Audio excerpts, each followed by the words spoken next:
கொலைகள் கொண்டாட்டமானது. ரத்தம் நான் புசிக்கும் சிவப்பு தேனானது.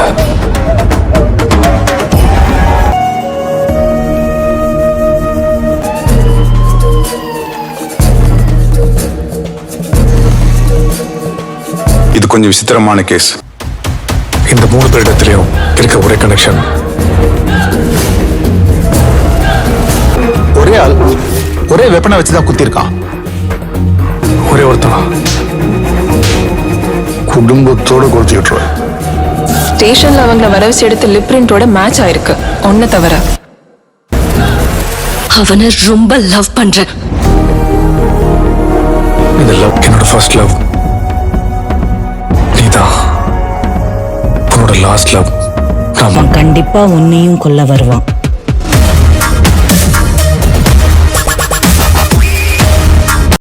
வணக்கம் மக்களே, welcome back to movie voice Tamil. இன்றைக்கி நான் உங்களுக்காக தமிழில் சமீபத்தில் ரிலீஸ் ஆன ஒரு சூப்பரான க்ரைம் த்ரில்லர் படம் தான் கொண்டு வந்திருக்கேன். படத்தோட பேர் அந்தரன். இந்த படத்தோட ஒன்லைன் என்னன்னு பார்த்தீங்கன்னா, இந்த படத்தில் வர்ற நம்ம ஹீரோயினை யார் காதலிச்சாலும் இல்லை அவங்க வீட்டில் கல்யாணம் பண்ணிக்க சம்மதம் பண்ணி அந்த பொண்ணுக்கு கல்யாணம் பண்ணி வைக்க நினச்சாலும் அடுத்த கொஞ்ச நாள்லேயே அவங்க எல்லாருமே மர்மமான முறையில் அந்த பசங்க எல்லாரும் கொடூரமாக கொல்லப்படுறாங்க.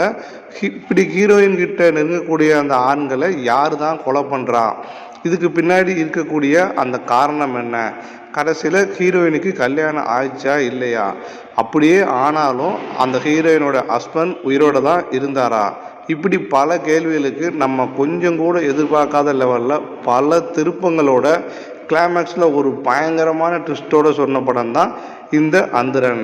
சரி வாங்க இப்போ இந்த படத்துடைய முழு கதைக்குள்ளே போவோம். ஆனால் இந்த முழு கதைக்குள்ளே போகிறதுக்கு முன்னாடி நீங்கள் இப்போ தான் ஃபஸ்ட் டைம் நம்ம மூவி வாய்ஸ் தமிழ் சேனலுக்கு வந்தீங்கன்னா மறக்காமல் நம்ம சேனலை சப்ஸ்கிரைப் பண்ணிக்கோங்க. அப்படியே இந்த வீடியோவுக்கு ஒரு லைக் போட்டுக்கோங்க. வாங்க இப்போ இந்த படத்தோட முழு கதையும் பார்ப்போம். இந்த படத்தோட ஓப்பனிங் சீன்லேயே பார்த்தீங்கன்னா, இந்த படத்தோட ஓப்பனிங் சீன்லேயே ஒரு அழகான பொண்ணை காட்டுறாங்க. அந்த பொண்ணு தான் நம்ம படத்தோட ஹீரோயின். இவங்க பேர் படத்தில் கார்த்திகா. இவங்க பார்த்திங்கன்னா ஒரு 16 வயசில் இப்போதைக்கு இருக்காங்க. அப்படி காட்டுறாங்க. அந்த இடத்துல ஒரு பையன் இந்த ஹீரோயின் பின்னாடி ரொம்ப நாளாக லவ் பண்ணுறேன்னு சொல்லி ஹீரோயினுக்கு தெரியாமல் சுற்றிக்கிட்டே இருக்கான். அப்படியே ஓப்பனிங் சீன்லேயே ஒரு சாங் வேறு வச்சிடுறாங்க. நமக்கு இந்த சாங் தேவையில்லை, அதனால் நம்ம ஸ்கிப் பண்ணிக்கலாம். இந்த சாங் முடிஞ்ச உடனே இப்படியே அந்த ஹீரோயின் எங்கே போனாலும் ஃபாலோ பண்ணிக்கிட்டே அந்த பையனும் போகிறான். அப்படி ஒரு இடத்துல போய் நிற்கும் போது நம்ம ஹீரோயினை இவன் பார்த்துக்கிட்டே இருக்கான். அங்கே ஒரு ஆள் இவங்களுக்கு மறைவாக, அதாவது இடைஞ்சலாக நின்றுட்டு இருக்காரு. அவர் யாருன்னு தெரியாமல் அந்த ஆளுக்கிட்ட கொஞ்சம் நவருன்னு சொல்லிடுறான். அவர் வேறு யாரும் கிடையாது, அந்த பொண்ணோட அப்பா தான் இவர். இவர் ஒரு மிகப்பெரிய ஜாதி சங்க தலைவராக இருப்பார். தான் பொண்ணை இன்னொருத்தன் லவ் பண்ணுறான்னு தெரிஞ்ச உடனே அவன் அந்த பையனை கூப்பிட்டு அடித்து விரட்டி விட்டுறாரு. மறுநாள் ஒரு 10 பேரை கூட்டிகிட்டு போய் அவங்க வீட்டுக்கு போய், அதாவது அந்த பையன் வீட்டுக்கு போய் அடித்து போட்டு, இந்த மாதிரி நீ ஒரு கீழ்த்தர ஜாதி, தாழ்த்தப்பட்ட ஜாதி, நீ எப்படியே பொண்ணை பார்க்கலாம் சொல்லி அந்த பையனை போட்டு பயங்கரமாக அடித்து அவங்க அம்மாவையும் அடித்து அந்த ஊரை விட்டு காலி பண்ணி ஓடிடுன்னு சொல்லி மிரட்டுறாங்க. அந்த பையனும் அங்கேருந்து போயிடுறான். ஆனால் அவன் போனதுக்கப்புறம் ரொம்ப நாளாக சோகமாக இருக்கான். ஒரு மாதிரி சைக்கோ மாதிரி மாறிக்கிட்டு அப்படியே ரொம்ப டிஸ்டர்பிங்காக இருக்கான். இப்போது அப்படியே கட் பண்ணுறாங்க. கட் பண்ணி 2024 காட்டுறாங்க. இப்போ நம்ம ஹீரோயின் இருக்காங்கல்ல, நம்ம கார்த்திகா, அவங்க சின்ன பொண்ணாக இப்போ பெரிய பொண்ணாக நல்லா வளர்ந்துட்டாங்க. சூப்பராக அழகாக இருக்காங்க. இப்போது நம்ம ஹீரோயின் கார்த்திகா கௌதம் அப்படிங்கிற ஒரு பையன் கூட உட்காந்து ஒரு டீ ஷாப்பில் உட்காந்து பேசிக்கிட்டு இருக்காங்க. அதாவது இந்த கார்த்திகாவுக்கு இந்த கௌதமை தான் மேரேஜ் பண்ணி வைக்கலான்னு அவங்க வீட்டில் அரேஞ்ச்மெண்ட் பண்ணியிருப்பாங்க. ஆனால் நம்ம ஹீரோயினுக்கு கல்யாணத்தில் விருப்பமே இல்லை. ஒரு மாதிரி ரொம்ப சோகமாக இருக்காங்க. அதுக்கு என்ன காரணம்னா, இவங்களுக்கு ஏற்கனவே 2 முறை கல்யாணம் நிச்சயமாயிருக்கும். அந்த 2 முறையும் பார்த்திங்கன்னா அவங்க கல்யாணம் பண்ணிக்க போகிற அந்த மாப்பிள்ளைகள் மர்மமான முறையில், கொடூரமான முறையில் கொல்லப்படுறாங்க. அதனால் இவனுக்கும், அதாவது இந்த கௌதம் அப்படிங்கிற இப்போ பார்த்துக்கிற மாப்பிள்ளைக்கு ஏதாவது ஆயிருமோன்னு சொல்லி நம்ம ஹீரோயின் பயங்கரமாக பயந்துக்கிட்டு இருக்காங்க. அதை நம்ம அந்த கௌதம்ங்கிற பையன் கூட புரிஞ்சுக்கிட்டு, இங்கே பாரு, கவலைப்படாத, நீ இப்போ இந்த மாதிரி பயங்கர குழப்பத்தில் இருக்க, உனக்கு கல்யாண விருப்பம்னு எனக்கு நல்லா தெரியும், கொஞ்ச நாள் உங்கள் வீட்டில் சொல்கிறதுக்காண்டி ஓகே சொல்லி நம்ம 2 பேரும் ஹஸ்பண்ட் டைப்பாக வாழ்வோம், அதுக்கப்புறம் நம்ம லைஃப் செட் ஆகிடுச்சு, நீ என்னை புரிஞ்சுக்கிட்டேன்னா நம்ம ரெண்டு அதுக்கப்புறம் உண்மையான ஹஸ்பண்ட் ஒய்ஃபாக மற்றபடி உடல் ரீதியாக ஒன்று சேரலாம் அப்படின்னு சொல்லி அவரும் கொஞ்சம் சப்போர்ட்டிங்காக பேசிட்டு அப்படியே 2 பேரும் போகிறாங்க. இப்போ அப்படியே அவங்க 2 பேரும் பைக்கில் போய்கிட்டு இருக்கும்போது பார்த்தீங்கன்னா அந்த கௌதம்ங்கிற பையனுக்கு ஒரு ஃபோன் வருது. அப்போ நிப்பாட்டி பேசிக்கிட்டு இருக்கான். திடீர்னு பார்த்தா எதிர்த்தாப்புலேருந்து வந்த ஒரு வேகமான ராலி வந்து அவரை அழித்து ஸ்பாட்லேயே அந்த பையன் இறந்து போயிடுறான். இதை பார்த்தா நம்ம ஹீரோயின் கார்த்திகாவுக்கு பயங்கரமாக அதிர்ச்சியாகி போயிடுது. அவங்க நினச்சபடியே இந்த பையனும் இறந்து போயிட்டான்னு சொல்லி பயங்கரமாக ஃபீல் பண்ணி அழுகுறாங்க. அப்படியே வீட்டுக்கு போகிறாங்க. வீட்டுக்கு போய் தான் அப்பா கிட்ட போய் இனிமேல் எனக்கு கல்யாணமே வேணாம், தயவுசெய்து என்னை கல்யாணம் பேச்சு எடுக்காதீங்க, கல்யாணத்தை பற்றி வற்புறுத்தாதீங்க, நான் உங்கள் பொண்ணாக உங்கள் வீட்லேயே உங்கள் கூடயே இருந்துடுறேன் அப்படின்னு சொல்லி பயங்கரமாக அழுகுறா. அவங்க அப்பாவும் அழுகுறாரு. அப்படியே பயங்கரமாக அப்படியே எல்லாம் அழுதுகிட்டு இருக்காங்க.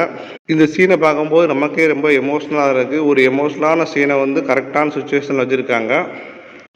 இந்த இடத்துல தாங்க படத்தோட டைட்டில் கடை போடுறான். அந்தரன்னு சொல்லி படத்தோட டைட்டில் மூவி நேம் போட்டு அப்படியே அந்த எழுத்துக்களெல்லாம் ஆரம்பிக்குங்க.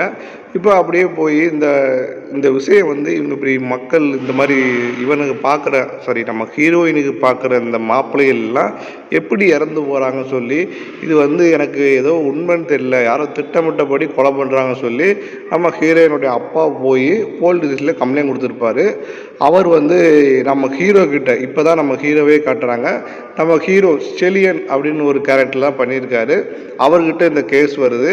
அவர் இந்த கேஸை பற்றி தெளிவாக எல்லாத்தையும் படிச்சுட்டு இப்போ மறுநாள் இந்த பொண்ணை பார்க்கணும்னு சொல்லி நம்ம ஹீரோயினை பார்க்கணும்னு சொல்லிட்டு அங்கே வர சொல்லிடுறாரு எங்கள் ஸ்டேஷனுக்கு. இப்போ ஹீரோயினும் காலையில் கிளம்பி ஸ்டேஷனுக்கு போகிறாங்க. அங்கே போய் இந்த மாதிரி ஹீரோயினை பற்றி விசாரிக்க ஆரம்பிக்காரு. இது எப்படி உங்களுக்கு நடக்குதுன்னு உங்களுக்கு தெரியுது, அதாவது உங்களோட கதையை எங்கேருந்து ஆரம்பிச்சது சொல்லி அவங்க ஹீரோ கேட்காரு. இப்போ ஹீரோயின் இன்னொரு ஃப்ளாஷ்பேக் ஒன்று சொல்ல ஆரம்பிக்காங்க. அதாவது ஒரு 3 வருஷத்துக்கு முன்னாடி பார்த்திங்கன்னா இந்த ஹீரோயின் வந்து ஒரு ஆட்டோக்கார பையனை லவ் பண்ணியிருப்பாங்க. அவன் இந்த மாதிரி மர்மமான முறையில் இறந்து போயிருப்பான். அவன் எப்படி இறந்தான்னு சொல்லி இப்போ ஒரு ஃப்ளாஷ்பேக் சொல்ல ஆரம்பிக்காங்க. அப்படி நம்ம அந்த ஆட்டோக்கார பையனை வந்து நம்ம ஹீரோயின் வந்து அவங்க காலேஜ் வாசலில் வச்சு ஆட்டோவில் அவன் போய்கிட்டு இருக்கும்போது நிப்பாட்டி இந்த மாதிரி என்ன வர்றது ட்ராப் பண்ணணும்னு சொல்லி ஏறி இருப்பாங்க. அப்படி போகும்போது பார்த்திங்கன்னா இவங்களுக்கு இந்த இது வேறு வந்துடுது, பீரியட் வந்துடுது. அதனால் ரொம்ப அன்கம்ஃபர்டபுளாக இருக்காங்க.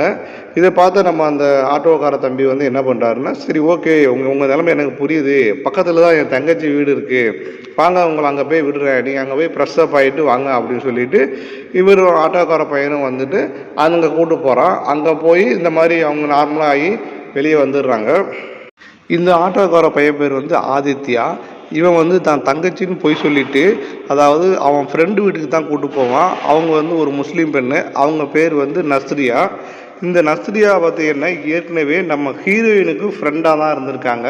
இப்போ வீட்டுக்குள்ளே போனதுக்கப்புறம் பார்த்தீங்கன்னா இந்த நம்ம ஹீரோயின் வந்து அவங்க ஃப்ரெண்டுக்கிட்ட கேட்காங்க, உனக்கு எப்படி இந்த ஆட்டோ டிரைவர் தெரியும் அப்படின்ற மாதிரி நம்ம ஹீரோயின் வந்து அந்த பொண்ணுக்கிட்ட கேட்காங்க. அவன் பேர் ஆதித்யா, ரொம்ப நல்லவன் தான், அவனும் நானும் ஒன்றா தான் படித்தோம், அவன் வந்து நைட்டில் கால் சென்டரில் வேலை பார்த்துட்டு பகலில் இந்த மாதிரி ஆட்டோ எடுத்து ஓட்டி சுற்றிக்கிட்டு இருக்கான், அவன் குடும்பத்தையும் அவன் தான் பார்த்துக்கிறான் அப்படின்ற மாதிரி அந்த ஆட்டோ டிரைவரை பற்றி அந்த நஸ்ரிங்கிற பொண்ணு வந்து எல்லாத்தையும் நம்ம ஹீரோயின்கிட்ட சொல்கிறான். இப்போ ஹீரோயினுக்கு நம்ம ஆதித்யா மேலே வந்து லைட்டாக காதல் வர ஆரம்பிச்சிருது. அதுக்கப்புறம் அந்த பொண்ணு முஸ்லீம் பொண்ணு அவன் மூலியமாக தொடர்ந்து ஆதித்யாவை ஏதோ ஒரு சாக்கா வச்சு மீட் பண்ணிக்கிட்டே இருக்கா. அவன் எங்கே இருக்கான்னு ஃபோன் பண்ணி கேளு, அவன் கரெக்டாக அவன் எங்கே இருக்கான்னு சொல்கிறானோ அந்த இடத்துக்கு நம்ம ஹீரோயினும் போய் நிற்காங்க. அதாவது தெரியாத மாதிரி தற்செயலாக மீட் பண்ணுற மாதிரி தொடர்ந்து மீட் பண்ணிக்கிட்டே இருக்காங்க. அவங்க கூடயே ஆட்டோவிலேயே சுற்றி ட்ராவல் பண்ணிக்கிட்டே வராங்க. இப்போ இதெல்லாம் ஒரு கட்டத்துக்கு மேலே ஆதித்யாவுக்கும் இவ தன்னை ஏன் மீட் பண்ணுறா வராதுன்னு சொல்லி அவங்க புரிஞ்சுக்கிறாரு. அந்த ஆட்டோ டிரைவரான ஆதித்யாவும் புரிஞ்சுக்கிறாரு. இப்போ இவங்க 2 பேருமே சந்தோஷமாக லவ் பண்ணி சுற்றிக்கிட்டு இருக்காங்க. இந்த விஷயம் ஒரு நாள் நம்ம ஹீரோயினோட அப்பாவுக்கு தெரிய வருது. அவ்வளோதாங்க, அவர் வந்து அந்த ஹீரோவை பிடிச்சிக்கிட்டு அந்த பையன் இருக்காமல் ஆட்டோக்கார ஆதித்யா பையனை பிடிச்சி அடி பிட்டி எடுத்துடுறாரு, போட்டு பொழந்து எடுத்துடுறாரு. நம்ம ஸ்டேட்டஸ் என்ன, அவன்லாம் ஒரு ஆளே கிடையாது, அவன் கூட எதுக்கு சுற்றிக்கிட்டு இருக்க அப்படின்னு சொல்லி வந்து வீட்டில் வந்து நம்ம ஹீரோயினையும் பிடிச்சி அடிக்காரு.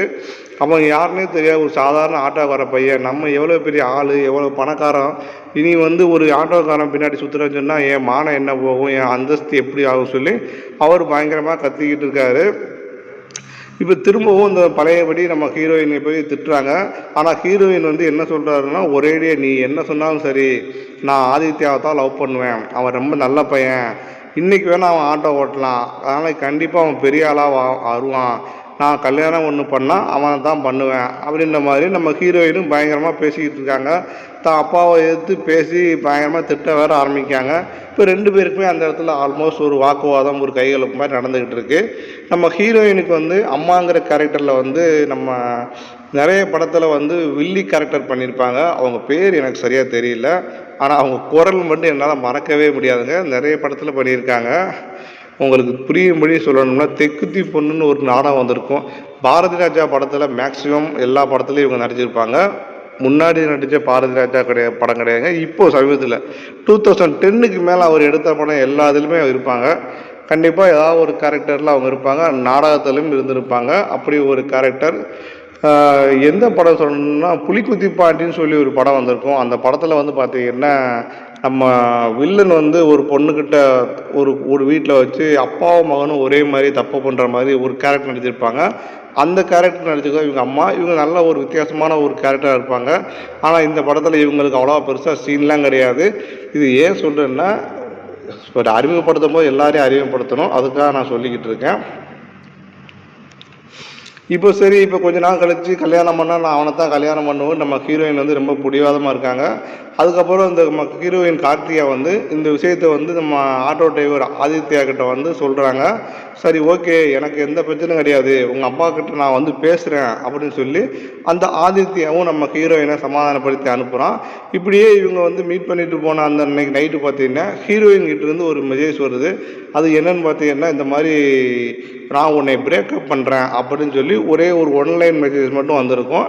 இதை பார்த்து நம்ம ஆதித்யா உடனே அடித்து பிடிச்சி ஓடி வந்து நம்ம ஹீரோயின்ட்ட அன்றைக்கி நைட்டே வீட்டில் வந்து பேசிக்கிட்டு இருப்பார். நீ ஏன் பிள்ளை அனுப்புகிற, உங்கள் அப்பா நான் தான் பேசுகிறேன்னு சொன்னோம்ல, அதுக்குள்ளே உனக்கு என்ன பிரச்சனை, உங்கள் வீட்டில் உங்கள் அப்பா இது சொன்னாரா, உன்னை அடித்தாரா அடித்து கேட்கும்போது அவங்களுக்கு என்ன பிரச்சனைனே புரியல. அதாவது இவங்க மெசேஜ் அனுப்பி தான் அவன் ஓடி வந்திருக்கான் அவங்க. ஆனால் அவங்களுக்கு இப்படி ஒரு மெசேஜ் நான் தான் அனுப்புறேன்னு அவங்களுக்கு தெரியாது. நான் எதுவுமே பண்ணல, இப்போ நீ எதுக்கு இங்கே வந்த, உன்னை எங்கள் அப்பா பார்த்தா பெரிய பிரச்சனை ஆயிடும், முதல்ல இங்கேருந்து போ அப்படின்னு சொல்லி பயங்கரமாக அவன் நம்ம அதாவது ஆட்டோக்காரனை ஆதித்யா வந்து நம்ம ஹீரோயின் கார்த்திகா வந்து அங்கேருந்து அனுப்புறதுக்கே பிளான் பண்ணிகிட்டு இருக்காங்க. ஆனால் ஆதித்யா வந்து ரொம்ப கூலாக, இங்கே பாரு இதெல்லாம் பயப்படாத நான் பார்த்துக்கிறேங்க மாதிரி பேசிக்கிட்டே இருக்கான். அப்படியே பேசிக்கிட்டு இருக்கும்போது சடனாக அந்த பொண்ணை பிடிச்சி கிஸ் வேறு பண்ணிடுறான். அப்படியே லிஃப்ட் ஒரு லாக் வேறு கொடுத்துட்றான். லிஃப்ட் லாக் அந்த இடத்துல வேறு அடிச்சிடுறாங்க. அப்படியே அந்த பையனும் அப்படியே ஃபீலிங்காக போயிடுறான். நம்ம ஹீரோயினும் அப்படியே ரொமான்டிக்காக அப்படியே வீட்டுக்குள்ளே போகிறாங்க.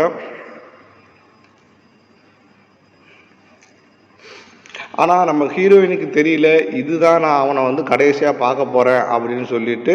அதுக்கப்புறம் பார்த்தீங்கன்னா அவன் வந்து ஒரு 2 நாள் ஆளவே காணோம், எங்கே போனானே தெரியல. அன்னைக்கு நைட்டு வீட்டுக்கு போகலன்னு சொல்லிட்டு மறுநாள் நைட்டு ஆள் வரலன்னு சொல்லிட்டு அவன் தங்கச்சி, நம்ம ஹீரோயினுக்கு ஒரு தங்கச்சி இருப்பாங்க, தங்கச்சி மட்டும்தான். அந்த தங்கச்சி வந்து ஆல்ரெடி நம்ம ஹீரோயினுக்கு கார்த்திகாவுக்கு தெரியும். நம்ம ஹீரோயின் வந்து அவள் தங்கச்சிக்கிட்ட நம்ம ஹீரோ அறிமுகப்படுத்தியிருப்பார். இவங்க வந்து ஒரு நார்மலாக ஒரு ஃப்ரெண்ட்ஸாக இருப்பாங்க. அவங்க நம்பர்லாம் இவங்ககிட்ட இருந்திருக்கு. அப்படி நம்ம ஹீரோ ஆதித்யா, ஹீரோன்னு சொல்ல வேணாம் ஆதித்யா வச்சுக்குவோம், ஏன்னா இவர் ஹீரோ கிடையாது, போலீஸ்காரர் தான் ஹீரோ. நம்ம செலியன் தான் இந்த படத்தில் ஹீரோ.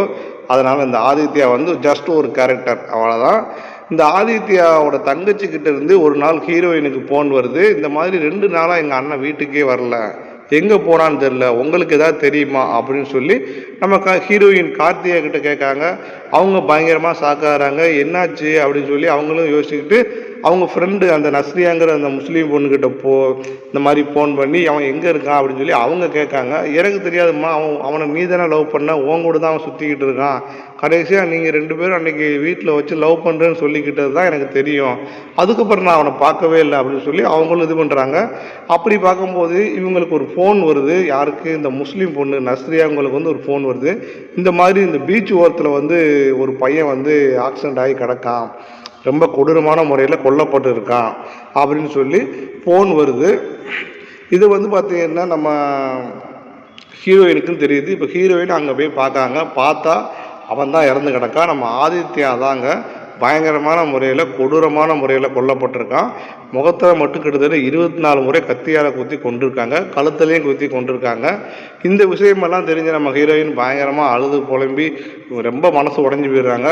ஒருவேளை தான் அப்பா தான் இந்த மாதிரி ஆதித்யாவை ஏதோ பண்ணிட்டாரு அப்படின்னு சொல்லிட்டு அவங்க ரொம்ப ஃபீல் பண்ணுறாங்க. இந்த மாதிரி எங்கள் அப்பாவை சும்மா விடக்கூடாதுன்னு முடிவு பண்ணி ஹீரோயின் வந்து போலீஸ் ஸ்டேஷன்லேயே போய் கம்ப்ளைண்ட் பண்ணிடுறாங்க. யார் மேலே? தான் அப்பா மேலேயே கம்ப்ளைண்ட் பண்ணிடுறாங்க. இப்போ போலீஸ்காரங்க வந்து நம்ம ஹீரோயின் கொடுத்த கம்ப்ளைண்ட்டை வந்து பெருசாக எடுத்துக்க மாட்டேங்கிறாங்க. ஏன்னா அவர் அப்பா வந்து அந்த ஊர்லேயே மிகப்பெரிய ஒரு சாதி சங்க தலைவர் அண்ட் ஒரு பெரிய ஆள், ஒரு தொழிலதிபர், இப்படி ஒரு பில்டப்பாக இருக்கார் அவங்க அப்பா. ஆனால் அவர் வந்து இந்த ஆதித்யாவை கொலை பண்ணலன்னு இன்னொரு பக்கம் காட்டிக்கிட்டு இருக்காங்க. ஆனால் ஹீரோயின் வந்து அவன் அப்பா தான் அவனை கொண்டுட்டாருன்னு சொல்லி ரொம்ப உடஞ்சி போய் அழுதுகிட்டு இருக்காங்க. இப்போ தாங்க ஹீரோயினுக்கு ஒரு அதிர்ச்சிகரமான தகவல் வருது.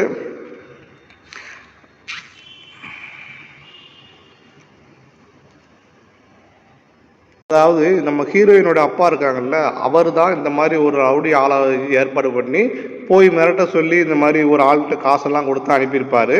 அப்படி நம்ம ஹீரோயினோட அப்பா தான் இந்த மாதிரி அந்த ஆளை வச்சு அவனை கொன்றுக்கணும்னு முடிவு பண்ணி ரொம்ப ஸ்ட்ராங்காக திரும்பவும் போய் போலீஸ் ஸ்டேஷனில் போய் கம்ப்ளைண்ட் கொடுக்காங்க.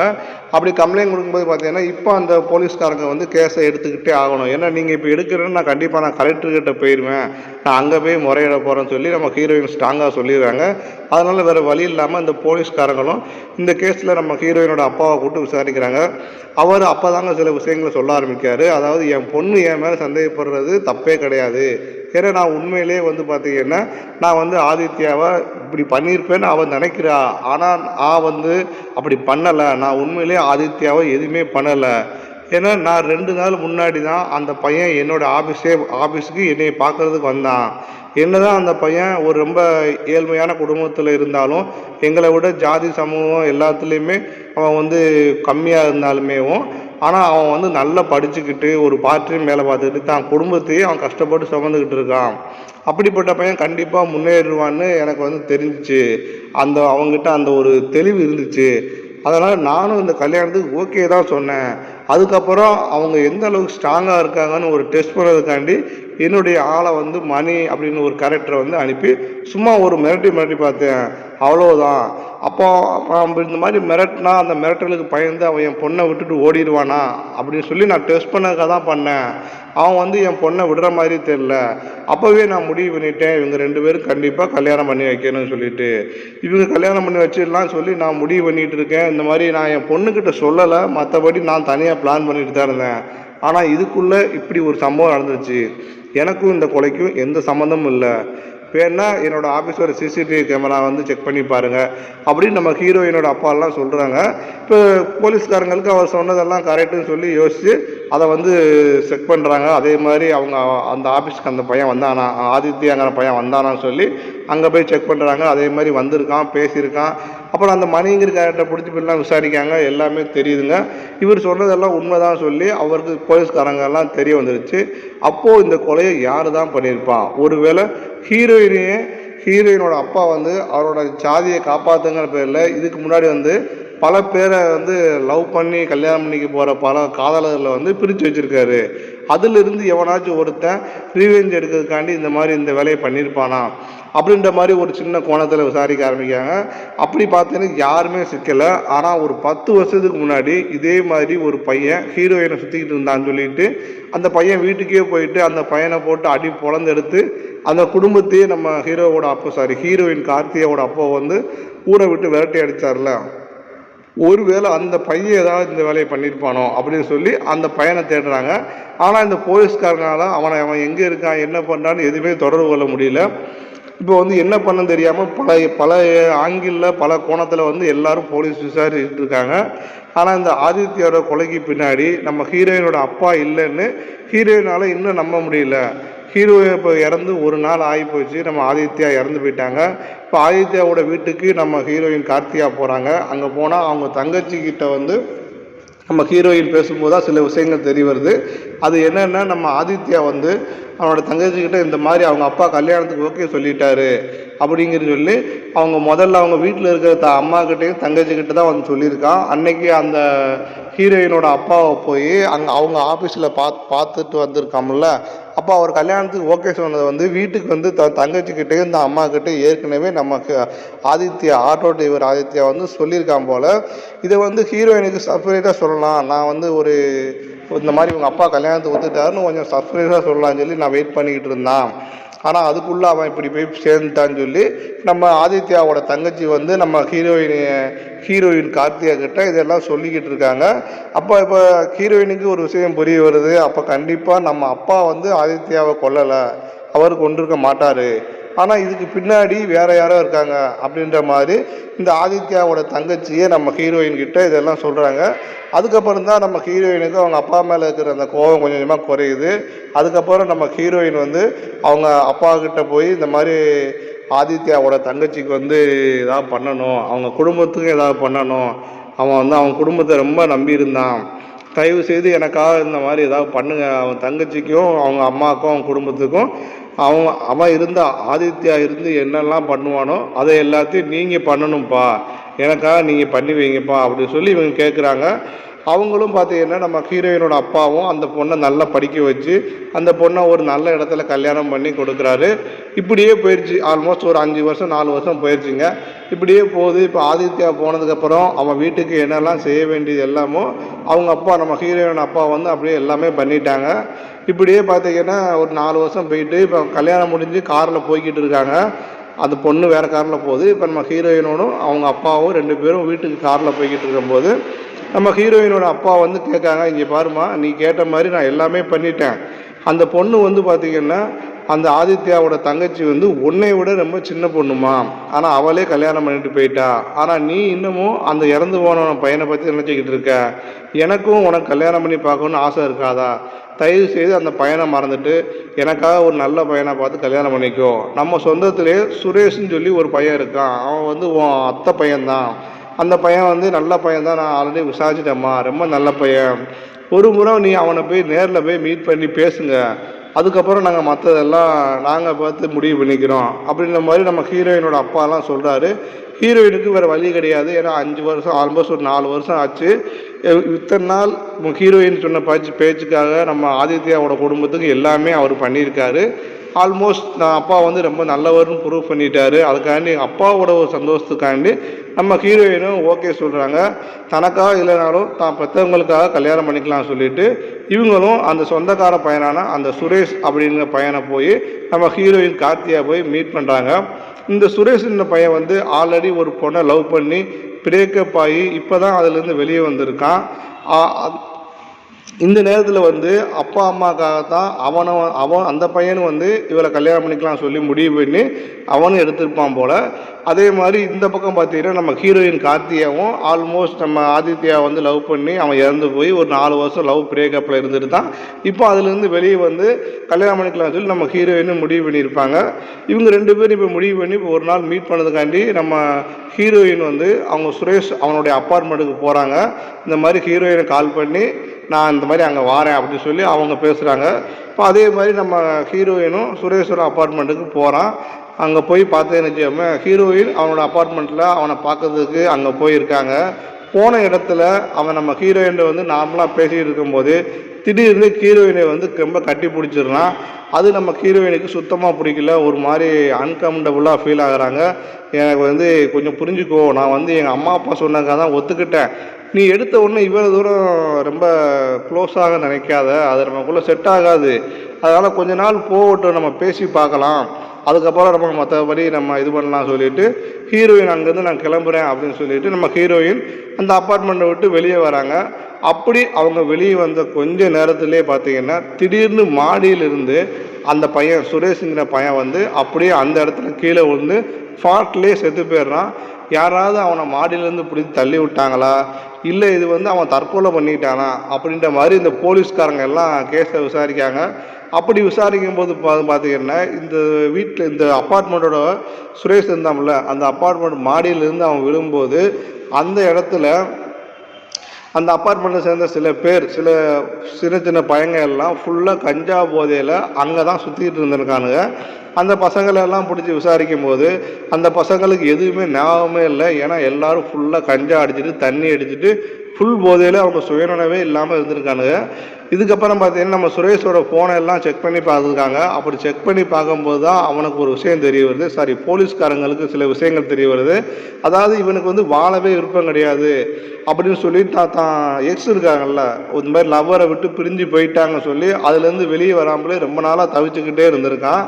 இப்போ இவன் திடீர்னு இந்த ஹீரோயின் கூட கல்யாண ஏற்பாடு இந்த மாதிரி பண்ணிக்கிட்டு இருக்கும்போது ஆல்மோஸ்ட் எங்கேயுமே நிச்சயதார்த்தம் பண்ணிட்டாங்க, கல்யாணம் வரைக்கும் போயிட்டு. ஆனால் அவன் பார்த்தீங்கன்னா அவன் மனதளவில் ரொம்பவே குழப்பத்திலே இருந்திருக்கான். அவனுக்கு வந்து அதான் எக்ஸ் லவர் மேலே வந்து ஒரு இன்ட்ரெஸ்ட் இன்னும் இருந்திருக்கு. அதுலேருந்து அவனால் வெளியே வரவே முடியல அப்படின்னு சொல்லி, ஒருவேளை அந்த காரணத்துக்காண்டி இவன் வந்து செத்துருப்பானோ, அதாவது தற்கொலை பண்ணியிருப்பானோ அப்படின்ற மாதிரி அந்த கேஸை வந்து அப்படியே முடிச்சிடுறாங்க. உண்மையிலேயே அவன் வந்து தற்கொலை பண்ணி தான் இறந்துருப்பான். அந்த பொண்ணை வந்து மறக்க முடியாமல், இந்த கல்யாணத்தை ஏற்றுக்க முடியாமல், தான் அம்மா அப்பாவை வந்து பேச்சும் மீற முடியாமல், இனிமேல் நான் அந்த உலகத்திலே வாழ வேணாம் சொல்லி தன்னோட எக்ஸ் லவருக்கு ஒரு மெசேஜ் அனுப்பியிருப்பான். நான் எனக்கு வாழ விருப்பம் இல்லை, நான் சாக போகிறேன்னு சொல்லி மெசேஜ் அனுப்பி விட்டுருப்பான். அதை அனுப்புனதுக்கு அப்புறம் தான் இவன் அங்கேருந்து சூசைட் பண்ணிக்கிறான் அப்படின்னு சொல்லி கேஸை முடிச்சிட்டாங்க. அது எந்த அளவுக்கு உண்மைன்னு நமக்கு இன்னும் காட்டலை. ஆனால் நம்ம ஹீரோயின் இருக்காங்கல்ல, அவங்க வந்து பயங்கரமாக யோசிக்காங்க. அதாவது இந்த சூசைடு கிடையாது, இது வந்து ஒரு கொலை தான் அப்படின்னு சொல்லி நம்ம ஹீரோயின் வந்து ஸ்ட்ராங்காக நம்புகிறாங்க. இதெல்லாம் ஒரு பக்கம் போய்கிட்டு இருக்கும்போது திரும்பவும் இன்னொரு முறை நம்ம ஹீரோயின் அப்பா வந்து சுரேஷோட கதை முடிஞ்சு போச்சுமா, அவன் தான் உண்மையிலேயே தற்கொலை பண்ணி தான் செத்து போயிட்டான், நீ சொன்னா கேளு, நீ நம்பு, அவனை யாரும் கொலை பண்ணல, உனக்கும் அவனுக்கும் இதுக்கு எந்த சம்மந்தம் கிடையாது, உன் கல்யாணத்தால் ஒன்றும் அவன் சாகலை, உன் ராசி. இவங்க ஹீரோயின் வந்து ரொம்ப மனதளவில் உடஞ்சி போயிட்டாங்க. இந்த மாதிரி தன்னை லவ் பண்ணி கல்யாணம் பண்ணிக்கிட்டு வர்ற நேரத்தில் வந்து மாப்பிள்ளைகளுக்கு இந்த மாதிரி ஆகி போயிடுது. அப்போ அதுதான் தன்னுடைய வாழ்க்கையில் வந்து இனிமேல் கல்யாணம் வேணாம் சொல்லி முடிவு பண்ணி பயங்கரமாக ஃபீல் பண்ணிகிட்டு இருப்பாங்க. அப்படி இவங்க நினச்சிட்டு இருக்கும்போது ஹீரோயினோட அப்பா வந்து இந்த மாதிரி உனக்கும் அவனுக்கும் சம்மந்தமே கிடையாது, நாங்கள் தான் இந்த மாதிரி உன்னையில ஃபோர்ஸ் பண்ணோம், அவன் வந்து ஏற்கனவே ஒரு பொண்ணை லவ் பண்ணால் நான் அவங்ககிட்ட சொல்லியிருக்கேன், அந்த பொண்ணை மறக்க முடியாமல் தான் அவன் தற்கொலை பண்ணிக்கிட்டான், மற்றபடி எதுவுமே கிடையாது, அவன் சாக போகிறன்னு சொல்லி அவனோட எக்ஸ் லவருக்கு மெசேஜ் அனுப்பிட்டு தான் செத்தே போயிருக்கான், நீ புரிஞ்சுக்கோ அப்படின்னு சொல்லி தான் பொண்ணுக்கிட்ட வந்து ரொம்ப சமாதானமாக பேசுகிறாங்க. உனக்கு இன்னும் வாழ்க்கை இருக்குது, தயவு செய்து நீ உன் வாழ்க்கையை பார்க்கணும், நீ சொன்னா கேளு, எனக்காண்டி ஒரு பையன் இருக்கான், ரொம்ப நல்ல பையன்மா, என்னோட க்ளோஸ் ஃப்ரெண்டோட பையன்தான், அவன் பேர் கௌதம், ரொம்ப நல்ல பையன், உன் விஷயம் எல்லாமே அவனுக்கு தெரியும், அவன் வந்து இது எல்லாமே தெரிஞ்சதுக்கப்புறமும் அவன் வந்து உனக்கு லைஃப் கொடுக்கணும்னு முடிவு பண்ணியிருக்கான், அதனால் அந்த பையனை போய் நீ மீட் பண்ணுமா அப்படின்ற மாதிரி நம்ம ஹீரோயினோட அப்பா வந்து இவ்வளோ தூரம் பேசுகிறாரு. ஹீரோயினும் தான் அப்பாவுக்காக மட்டும்தான் அந்த கௌதம்ங்கிற பையனை போய் மீட் பண்ண போகிறாங்க. அதாவது இந்த கௌதம்ங்கிற பையன் தாங்க ஓப்பனிங்கில் அந்த ராலி ஆக்ஷனில் இறந்து போனாம்ல, அந்த பையன்தாங்க இந்த கௌதம். இப்போ இதுக்கப்புறம் தான் அந்த கௌதமுக்கு வந்து ஆல்ரெடி அந்த லாரி ஆக்ஷனில் இறந்து போயிருப்பான். இப்படி நம்ம ஹீரோயினை கல்யாணம் பண்ணிக்கணும்னு வர்ற எல்லாருமே வந்து இறந்து போகிறாங்க. யாரெல்லாம் நம்ம ஹீரோயினை கல்யாணம் பண்ணிக்க வராங்களோ அவங்க எல்லாருமே மர்மமான முறையில் இறக்குறாங்க. இதில் குறிப்பாக கொடூரமாக கொல்லப்பட்டது யாருன்னு பார்த்தீங்கன்னா, ஆரம்பத்தில் நம்ம ஹீரோயினை காதலிச்சான் பாருங்க அந்த ஆட்டோக்கார பையன் ஆதித்யன், அவன் தான் ரொம்ப கொடூரமாக கொலை பண்ணியிருப்பாங்க. அவனை மட்டும்தான் கொடூரமாக கொலை பண்ணாங்களே தவிர மற்ற இந்த சுரேஷ் இந்த கௌதம் இவங்க 2 பேருமே ஆக்சிடென்டெல்லாம் இறந்துருக்கான். ஒருத்தன் வந்து தற்கொலை பண்ணியிருக்கான், இன்னொருத்தன் வந்து லாரி அடிச்சு போச்சு. இது வந்து ஒரு விபத்து மாதிரி தெரியுது, ஆனால் அவன் இறந்தது மட்டும்தான் ரொம்ப விசித்திரமாக இருக்குது. அவனை வந்து கழுத்தில் குத்தி கிட்டத்தட்ட 23 தடவை முகத்தில் குத்தி கொண்டிருக்காங்க அப்படின்னு சொல்லி இது வந்து ரொம்ப புரிஞ்சுக்கு ஒரு வித்தியாசமான ஒரு கேஸாக இருக்குன்னு சொல்லி இப்போ கரண்ட்டில் காட்டுறாங்க. நம்ம ஹீரோ வந்து பயங்கரமான குழப்பத்தில் உட்காந்து யோசிக்கிட்டு இருக்காரு. இதை வந்து புரிஞ்சிக்கவே முடியல. ஒருவேளை மறைமுகமோ எவனோ எங்கேருந்தோ தூரமாக, அதாவது ரொம்ப ஒன் சைடாக நம்ம ஹீரோயின் லவ் பண்ணிக்கிட்டு இருக்கான் போல, அவன் தான் இந்த மாதிரி நம்ம ஹீரோயின் கிட்ட நெருங்கக்கூடிய ஆளுலாம் பார்த்து கொண்டுக்கிட்டு இருக்கான். இந்த மாதிரி சுரேஷ் கௌதம் இவங்க எல்லாம் வந்து அரேஞ்ச் மேரேஜ், ஆனால் ஆதித்யா தான் ஹீரோயின் கிட்ட லவ்வை வந்து சொல்லி ரொம்ப க்ளோஸாக இருந்திருக்கான். அந்த கோபத்தில் தான் அவனை வந்து கொடூரமாக கொலை பண்ணியிருக்கணும், யார் அந்த மர்ம நபர் அப்படின்ற மாதிரி அந்த ஒரு விஷயத்தில் வந்து ஒரு கோணத்தில் ஒரு ஆங்கிளில் இந்த போலீஸ்காரங்க வந்து ஒரு டீமாக இறங்கி விசாரிக்க சொல்கிறாங்க. அப்படி விசாரிக்கும் போது தான் படத்தில் ஒரு ஆரம்பத்தில் 2016 ஒரு சின்ன பையன், நம்ம ஓப்பனிங்கில் ஒரு சாங்கோடு வந்துட்டு பார்த்தீங்களா, அந்த பையன் வந்து ஹீரோயின் பின்னாடி சுற்றிட்டு இருந்தாமல்ல, அதை அவங்க அப்பா பார்த்துட்டு அவங்க வீட்டுக்கே போய் அடி பொழந்து எடுத்திருப்பாரு. அந்த ஊரை விட்டே துரத்துட்டாங்கல்ல, அந்த பையன் இப்போ எங்கே போனா என்ன ஆனான்னு இது வரைக்கும் யாருக்குமே தெரியல. அவனை தான் இங்கே தொடர்பு கொள்ள எல்லாரும் முயற்சி பண்ணிகிட்டு இருக்காங்க. ஆனால் அவன் கிடைக்கவே இல்லை. இங்கே தாங்க படத்தில் ஒரு பயங்கரமான ட்விஸ்ட் வைக்காங்க. அந்த பையன் வேறு யாருமே இல்லைங்க, அந்த பையன்தான் இப்போது இந்த படத்தில் ஹீரோவாக இருக்கிற நம்ம போலீஸ் ஆஃபீஸர் செலியன் தாங்க. செலியன் தான் அந்த இடத்துல வந்து அப்படியே சைக்கோ மாதிரி அன்னைக்கு அந்த முழிச்சுக்கிட்டு இருந்த பையன்தான் இந்த போலீஸ்காரர் செலியன்னு சொல்லி அப்படியே போடுறாங்க பார்த்துவங்க. ஒருவேளை இவன் தான் இந்த கொலையெல்லாம் பண்ணிக்கிட்டு இருக்கானான்னு சொல்லி பார்த்தா அதுவும் கிடையாது. இப்போ ஹீரோயினோட அப்பாவால் துரத்து அந்த அன்னைக்கு அடித்து துரத்தப்பட்ட நம்ம ஹீரோவும் அந்த ஊரை விட்டு போயிட்டு ஹீரோயினை மறந்துட்டு நல்லா படித்து இன்னைக்கு ஒரு போலீஸ் ஆஃபீஸராக திரும்பி வந்திருக்காரு. ஹீரோவை பார்த்தா யாருக்குமே அடையாளம் தெரியல, ஹீரோவுடைய அப்பாவுக்கும் அடையாளம் தெரியல, நம்ம அந்த ஹீரோயின் கார்த்திகாவுக்கும் நம்ம ஹீரோவை வந்து துப்பரம் அடையாளமாக தெரியல. தற்செயலாக நம்ம ஹீரோயினை வந்து இந்த கேஸ் கட்டு இவர் தான் வந்து இவர் கையில் தான் வந்திருக்கு. இவர் தான் அதை போய் வேணுக்குன்னே போய் கேட்டு வாங்கியிருக்காரு. இந்த கேஸ் பயங்கர இன்ட்ரெஸ்டிங்காக இருக்குது, இதை நான் வந்து சால்வ் பண்ணுறேன் அப்படின்னு சொல்லி இவர் வந்து வம்படியாக உள்ளே போய் இந்த கேஸுக்குள்ளே போய் பார்த்துக்கிட்டு இருக்காரு. ஏன்னா ஹீரோயினை இவர் வந்து முன்னாடி லவ் பண்ணார். அந்த வாலிப வயசில் இவரும் ஒரு முன்னாடி வந்து அந்த ஹீரோயின் மேலே பயங்கர லவ்வில் இருந்தார். அந்த ஒரு காரணத்துக்காகவே இப்படி நம்ம கார்த்திகா வாழ்க்கையில், அதாவது நம்ம ஹீரோயின் வாழ்க்கையில் வரக்கூடிய ஆண்களை யார் தான் கொலை பண்ணுறா அப்படின்ற மாதிரி நம்ம ஹீரோ வந்து தீவிரமாக விசாரிக்க ஆரம்பிக்காரு. விசாரணையும் பண்ணிக்கிட்டு இருக்காரு. இப்போ இந்த இடத்துல தாங்க படத்தில் இன்ட்ரோலே போடுறாங்க. அதாவது நம்ம போலீஸ்காரர் தான் அந்த பையன், அந்த சைக்கோ கில்லர். அப்படி அந்த சைக்கோ கில்லர் கிடையாதுங்க, சைக்கோ மாதிரி உட்காந்து அந்த பையனையும் நம்ம போலீஸ்காரர் செலியனையும் ரெண்டு பேரையும் நடுவில் அப்படி பிரேம்பை வச்சுட்டு இன்ட்ரோல்னு சொல்லி இந்த இடத்துல இன்ட்ரோல் போடுறாங்க. சரியான இன்ட்ரோலுங்க. இதுக்கப்புறம் தான் இந்த படத்தில் நம்ம கொஞ்சம் கூட எதிர்பார்க்காத லெவலில் பல திருப்பங்களோட யார் அந்த கொலையாடின்றத செகண்ட் ஹாஃபில் கிளைமேக்ஸில் சொல்லியிருக்காங்க பாருங்கள், பயங்கரமாக இருக்கும். அதனால் வீடியோ ஸ்கிப் பண்ணாமல் முழுசாக பாருங்கள். நீங்கள் அதுக்கு முன்னாடி நம்ம மூவி வாய்ஸ் தமிழ் சேனலுக்கு இப்போ தான் ஃபஸ்ட் டைம் வந்தீங்கன்னா மறக்காமல் நம்ம மூவி வாய்ஸ் தமிழ் சேனலை சப்ஸ்கிரைப் பண்ணிக்கோங்க. அப்படியே இந்த வீடியோவுக்கு ஒரு லைக் பண்ணிக்கோங்க. முடிஞ்சால் அந்த வீடியோ உங்கள் ஃப்ரெண்ட்ஸுக்கும் ஷேர் பண்ணுங்கள். இப்போ வாங்க நம்ம இன்ட்ரோலுக்கு அப்புறம் என்ன நடக்குதுன்னு பார்க்கலாம். இந்த இன்ட்ரோலுக்கு அப்புறம் நம்ம ஹீரோ இருக்கார்ல, அவர் வந்து தான் சிஸ்டர்கிட்ட இந்த மாதிரி நடந்த விஷயத்தை எல்லாம் சொல்லிக்கிட்டு இருக்காரு. அதாவது ஆரம்பத்திலே சொல்லியிருப்பார், இந்த மாதிரி கார்த்தியா வந்து நான் வந்து லவ் பண்ண பொண்ணு தான், முன்னாடியே இந்த மாதிரி நான் லவ் பண்ணி என்னை ஒரு கட்டத்தில் அடித்து விரட்டினாங்க, உங்களுக்கு ஞாபகம் இருக்கா, அந்த பொண்ணு தான் இந்த பொண்ணு அப்படின்னு சொல்லி தான் தங்கச்சிக்கிட்ட சொல்லிக்கிட்டு இருப்பார். அந்த தங்கச்சிக்கும் பயங்கர ஷாக் ஆகுது. என்னடா சொல்கிற, அந்த பொண்ணுக்கு ஒன்று அடையாளமே தெரியலையா, அவங்க அப்பாவுக்கும் ஒன்று அடையாளமே தெரியலையா, எப்படி சொல்கிற, அந்த கார்த்தியா என்ன ஒன்று தெரிஞ்சுக்கலையா, அவங்க அப்பனுக்கு உன்னை கொஞ்சம் கூட அடையாளம் தெரியலன்னு சொல்லி அந்த பொண்ணு நார்மலாக காமெடியாக கேட்டுக்கிட்டு இருக்கா. இப்படியே பார்த்தீங்கன்னா ஒரு 10, அதாவது நம்ம ஹீரோ என்ன சொல்கிறாருன்னா 10 வருஷத்துக்கு மேலே ஆகிப்போச்சு இல்லை, என்னை அவங்க எல்லாம் மறந்துருப்பாங்க, அது மட்டும் இல்லாமல் நான் அப்போ சின்ன பையனாக இருந்தேன், இப்போ நான் எப்படி இருக்கேன் பாரு, சும்மா ஸ்ட்ரிப் டாப்பாக போலீஸாக இருக்கேனா, அதனால் என்னை யாருக்குமே அவங்களுக்கு அடையாளமே தெரியல. ஆனால் இவருடைய கேஸ் எல்லாம் நான் தான் இப்போ டீல் பண்ணிகிட்டு இருக்கேன். இந்த கேஸ் எல்லாமே எப்போ என் கைக்கு வந்துச்சோ அப்போவே நான் கண்டுபிடிச்சிட்டேன். இப்போ வந்து எனக்கு வந்து அவன் மேலே இருக்கிற அந்த காதல் கொஞ்சம் கூட குறையலைன்னு. ஏன்னா நான் அப்போ எப்படி அந்த பொண்ணை பார்த்து லவ் பண்ணிகிட்டு இருந்தேனோ அதே மாதிரி தான் இப்போவும் நான் அந்த பொண்ணை வந்து லவ் பண்ணிகிட்டு இருக்கேன். ஆனால் அதை வந்து எப்படி எனக்கு சொல்கிறதுன்னு தான் தெரியல. இப்படி நம்ம ஹீரோ வந்து தான் தங்கச்சிக்கிட்ட சொல்லிக்கிட்டு இருக்காரு, டேய் இங்கே பாரு, நீ ஆல்ரெடி 10 வருஷத்துக்கு முன்னாடியே ஒரு தப்பு பண்ணிட்ட, அந்த தப்பை இப்போ பண்ணாத. ஏன்னா அப்போவே அந்த பொண்ணு பின்னாடி சுற்றிக்கிட்டே இருந்தான். ஒரு 6 மாதம் பார்த்தீங்கன்னா ஹீரோயின்கிட்டே போகலை, சும்மா சுற்றிக்கிட்டே தெரிஞ்சுக்கிட்டு இருந்தாப்புல நம்ம ஹீரோ செலியன் வந்து. நம்ம ஹீரோவோட ஃப்ரெண்டு கூட அப்போவே கிண்டல் பண்ணிக்கிட்டு இருப்பார், நீ இப்படியே செக்யூரிட்டி வேலை பார்த்துக்கிட்டே தெரி, என்னைக்காவது அந்த பொண்ணை வேற ஒருத்தன் தூக்கிட்டு போயிடுவான் சொல்லி கலாச்சிக்கிட்டு இருந்திருப்பான். அந்த ஒரு தப்பை மட்டும் திரும்ப பண்ணிடாத, தயவு செய்து இப்போயாவது நேரில் போய் அந்த பொண்ணை மீட் பண்ணி எப்படியாவது உன்னுடைய இப்போ அந்த மாதிரி நான் உன்னை அப்போவே லவ் பண்ணேன், அவங்க அப்பா வந்து என்னை அழித்து வந்துட்டான், அதெல்லாம் சொல்லாத, லவ் பண்ணேன்னு மட்டும் சொல்லிவிட்டு இப்போ நான் லவ் பண்ணேன்னு சொல்லி தயவு செய்து அந்த பையன் லவ்வை சொல்லப்பாரு. அவள் ஒரு வேளை ஏற்றுக்கிறதுக்கும் வாய்ப்பு இருக்குது, ஆனால் ஏற்றுக்கிறதும் ஏற்றுக்காதும் அது அவளுடைய விருப்பம். இது வந்து நமக்கு வந்து பெருசாக ஒன்றும் கிடையாது.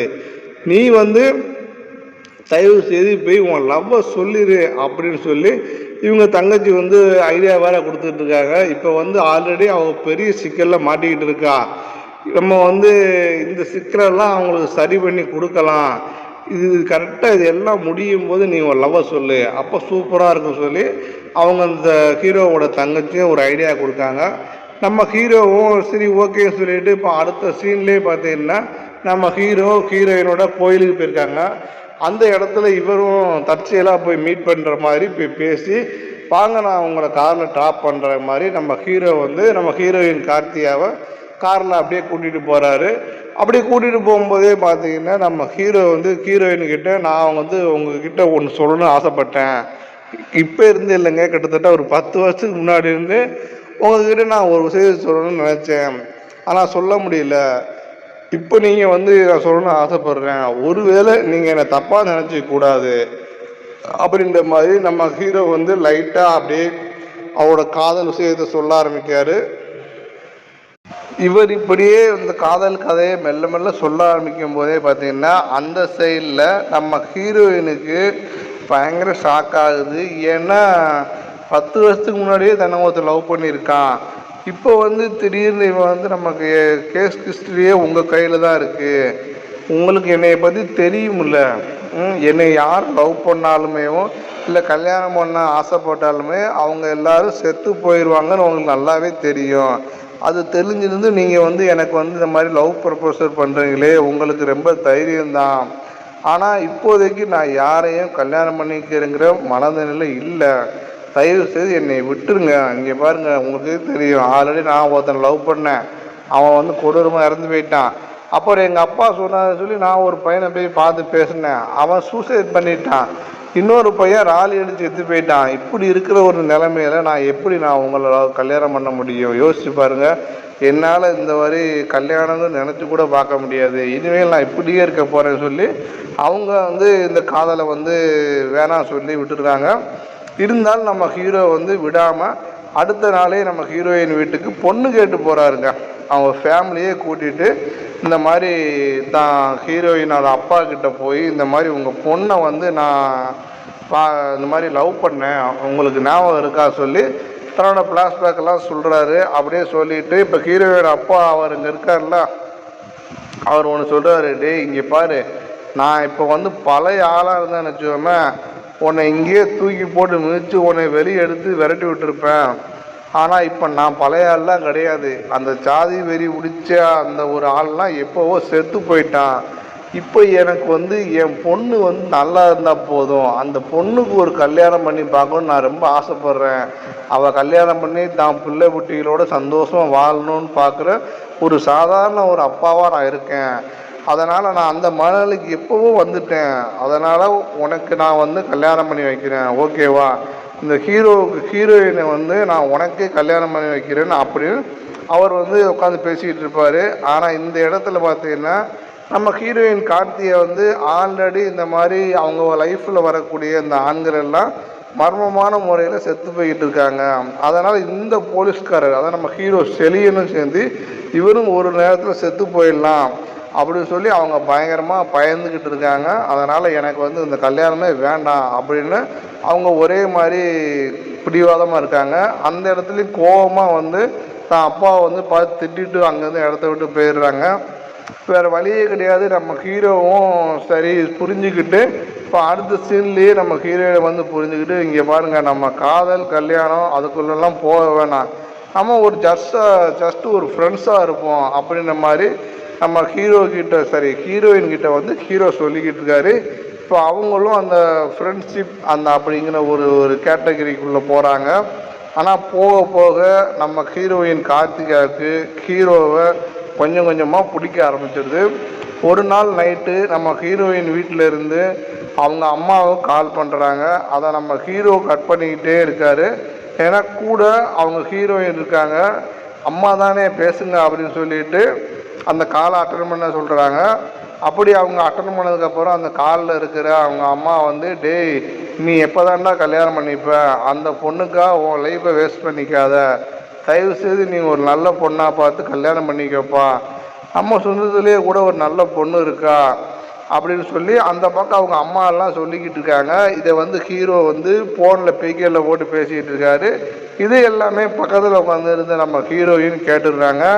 உடனே ஹீரோயின் வந்து பயங்கரமாக அழுகுறாங்க. இங்கே பாருங்கள், என்னால் தான் உங்கள் லைஃப்பும் போகுது, நீங்கள் உங்கள் வாழ்க்கையும் கெடுத்துக்கிட்டு வேஸ்ட் பண்ணிக்கிட்டு இருக்கீங்க, தயவுசெய்து என்னோடய லைஃப்பில் இருந்து விட்டு போயிடுங்க அப்படின்ற மாதிரி நம்ம ஹீரோயின் வந்து பயங்கரமாக ஃபீல் பண்ணுறாங்க. அப்போது அந்த இடத்துல வந்து நம்ம ஹீரோ, இங்கே பாருங்கள், அந்த கொலைகாரன் உங்களை, நம்ம ஹீரோ வந்து இந்த மாதிரி சொல்ல ஆரம்பிக்காரு. இங்கே பாருங்கள், உங்கள் லைஃப்பில் வந்து இவ்வளோ பிரச்சனை இருக்குன்னு நல்லாவே தெரியும். உங்களை கல்யாணம் பண்ணிக்கணும்னு சொல்லி எவன் வந்தாலும் அவனை வந்து அந்த கொலைகாரன் கொல்றாமல்ல, உங்களை காதலிச்சாலோ கல்யாணம் பண்ணாலும் கண்டிப்பாக அவன் வந்து கொலை பண்ணுவான். அப்போ தான் நமக்குள்ளே வந்து ஏதாவது இந்த மாதிரி நமக்குள்ளலாம் எதுவுமே இல்லையே அப்படின்ற மாதிரி அவன் சொல்லிக்கிட்டு இருக்கான். இப்போ சொல்லிக்கிட்டு இருக்கும்போதே ஹீரோயின் ஒரு பக்கம் அழுதுகிட்டே இருக்காங்க. அப்போ தான் ஹீரோவுக்கும் புரிய வருது, ஓகே இவன் வந்து நம்ம லவ் பண்ணுறா அப்படின்னு நம்ம ஹீரோவும் புரிஞ்சுக்கிறாரு. இப்போ இதை வச்சு இதை புரிஞ்சுக்கிட்ட நம்ம ஹீரோ வந்து ஹீரோயின்கிட்ட, இங்கே பாரு, உன்னை நான் கல்யாணம் பண்ணிக்கிட்டா எனக்கு எதாவது ஆயிரும்னு நீ பயப்படுற, அப்படி எனக்கு எதுவும் ஆகாது. ஒருவேளை நம்ம கல்யாணத்துக்கு முன்னாடி இந்த கேஸை நான் வந்து இதை சரி பண்ணுறேன், இதுக்கு பின்னாடி இருக்கக்கூடிய அந்த மர்மமான நபர் யாருன்னு நான் கண்டுபிடிக்கிறேன், அவனை கண்டுபிடிச்சி ஒழிச்சதுக்கு அப்புறம் நம்ம 2 பேரும் கல்யாணம் பண்ணிக்கலாம் அப்படின்ற மாதிரி நம்ம ஹீரோயின்கிட்ட இந்த மாதிரி அந்த இடத்துல காரில் உட்காந்துக்கிட்டே தைரியம் சொல்லிக்கிட்டு இருக்காரு. இப்போ ஹீரோயினுக்கும் இதுக்கப்புறம் கொஞ்சம் தைரியம் லைட்டாக வருது. இதுக்கப்புறம் நம்ம ஹீரோ வந்து ரொம்ப பயங்கரமாக அந்த கேஸ் மேலே அதிக ஆர்வம் எடுத்துக்கிட்டு அந்த கேஸை பற்றி விசாரிச்சுக்கிட்டு இருக்காரு. அப்படி அவர் அந்த கேஸை பற்றி விசாரிச்சுக்கிட்டு இருக்கும்போது தான் இந்த முதல் கொலையானாம்ல அந்த ஆட்டோ டிரைவர் ஆதித்யா அவன் வந்து செத்த அன்னைக்கு பார்த்தீங்கன்னா அவனோட நைட்டு அவன் ஃபோனுக்கு ஹீரோயினுடைய இன்னொரு நம்பர்லேருந்து ஒரு மெசேஜ் போயிருக்கு. அந்த ஃபோன் நம்பரை பற்றி இதுக்கு முன்னாடி நம்ம ஹீரோயின் வந்து ஹீரோ கிட்ட ஆல்ரெடி சொல்லியிருக்கவே மாட்டாங்க. அந்த ஃபோன் நம்பரை பற்றி கேட்கும்போது, ஆமாம் அது என்னுடைய பழைய ஃபோனில் இருக்கக்கூடிய ஒரு நம்பர் தான், அதை நான் யூஸ் பண்ணுறது இல்லை அப்படின்ற மாதிரி நம்ம ஹீரோயினும் சொல்கிறாங்க. சரி ஓகே, நீ யூஸ் பண்ணுறது இல்லை, அந்த ஃபோனை இப்போ எங்கே வச்சுருக்க, அந்த ஃபோனை என்கிட்ட கொடுத்துடு அப்படின்னு சொல்லி நம்ம போலீஸ்காரர் ஜெலியன் வந்து கேட்காரு. இப்போ அவங்களும் சரி ஓகே நீ வாங்கிக்கோப்பா அப்படின்னு சொல்லி அந்த ஃபோனை வந்து நம்ம ஹீரோ கிட்ட ஃபோனை கொடுத்துடுறாங்க. ஹீரோயினும் அந்த ஃபோனை வாங்கிக்கிறாங்க. அந்த வாங்கிட்டு போன அந்த ஃபோனை வந்து அந்த ஃபோனில் இருக்கிற டேட்டா எல்லாத்தையுமே பேக்கப் எடுத்துக்கிறாரு நம்ம ஹீரோ வந்து. அதை வந்து எடுத்துக்கிட்டு வேறு யாருக்கெல்லாம் இதில் இருந்து மெசேஜ் போயிருக்கு அப்படின்ற மாதிரி செக் பண்ண சொல்கிறாரு. அதுக்கப்புறம் பார்த்தீங்கன்னா அந்த கொலை நடந்த இடத்துல அந்த அப்பார்ட்மெண்ட்டு அங்கே ஒரு அந்த அதாவது இந்த பையன் இருந்தாமல்ல, சூசைட் பண்ணி மாடியிலிருந்து இறந்து போனாமல்ல, அவன் அங்கே இருந்து இறந்து போன இடத்துல வந்து அங்கே ஒரு கண்ணாடி இருக்கும். அந்த கண்ணாடியில் பார்த்தோன்னா எல்லாருமே லிப் லாக், அதாவது முத்தம் கொடுத்த மாதிரி சில ஃபிங்கர் பிரிண்ட்லாம் அதில் இருந்திருக்கும்.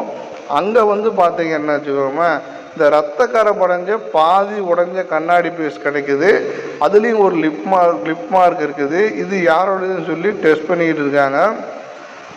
இந்த பக்கம் பார்த்தீங்கன்னா இந்த ஆதித்யாவோட கேஸ்லேயும் அன்னைக்கு அவன் இறந்து போன இடத்துலையும் ஒரு சின்ன ஒரு கண்ணாடி துண்டில் இப்படி தான் ஒரு லிப் மார்க் கிடைக்குது.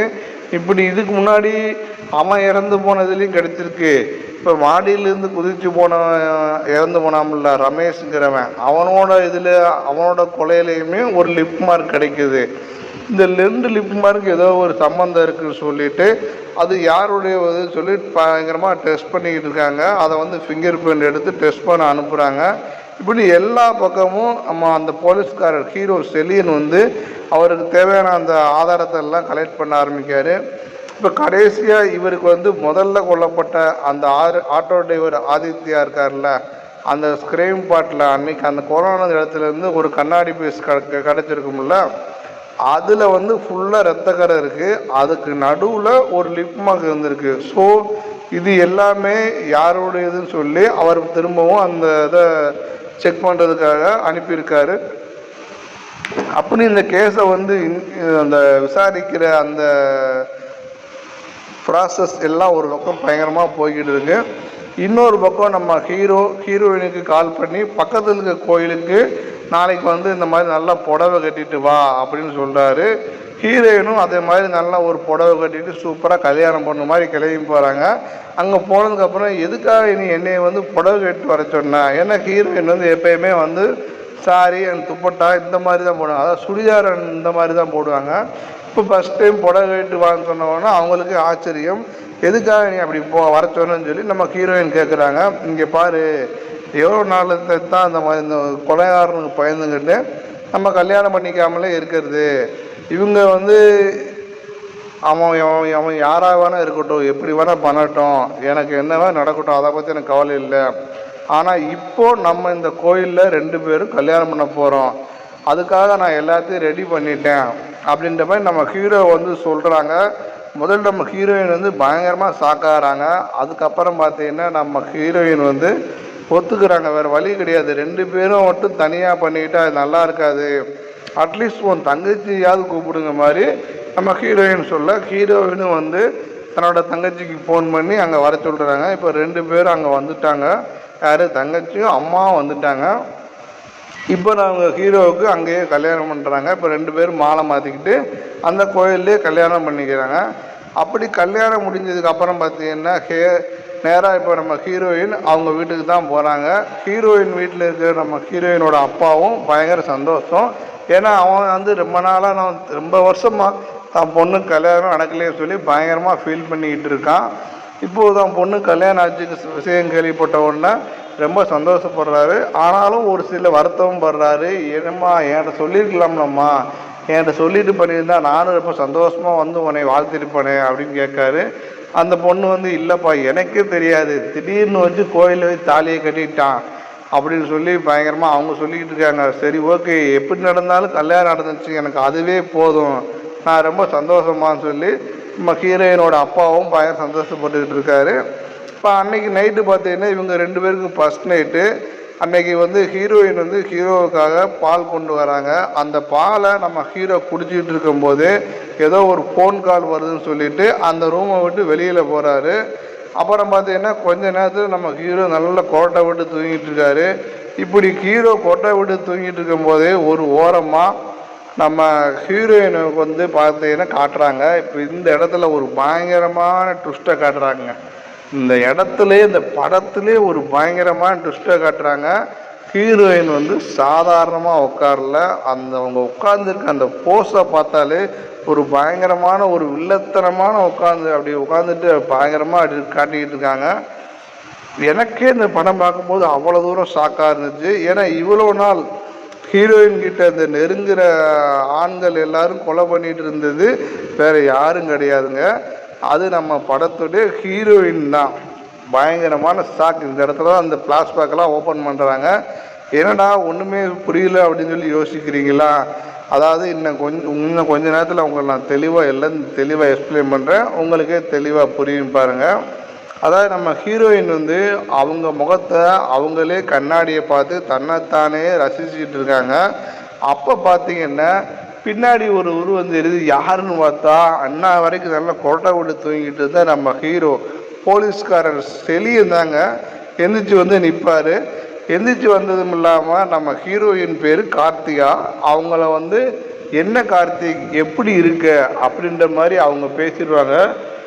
இப்போ அந்த பக்கம் இருக்கிற ஹீரோயின் பார்த்தீங்கன்னா இந்த பேரை கேட்டோன்னா உனக்கு எப்படிடா தெரியும் அப்படின்ற மாதிரி சும்மா பயங்கரமான ஒரு ஃபைட்டு போட்டு நம்ம ஹீரோவை போட்டு பின்னி எடுத்துடுறாங்க.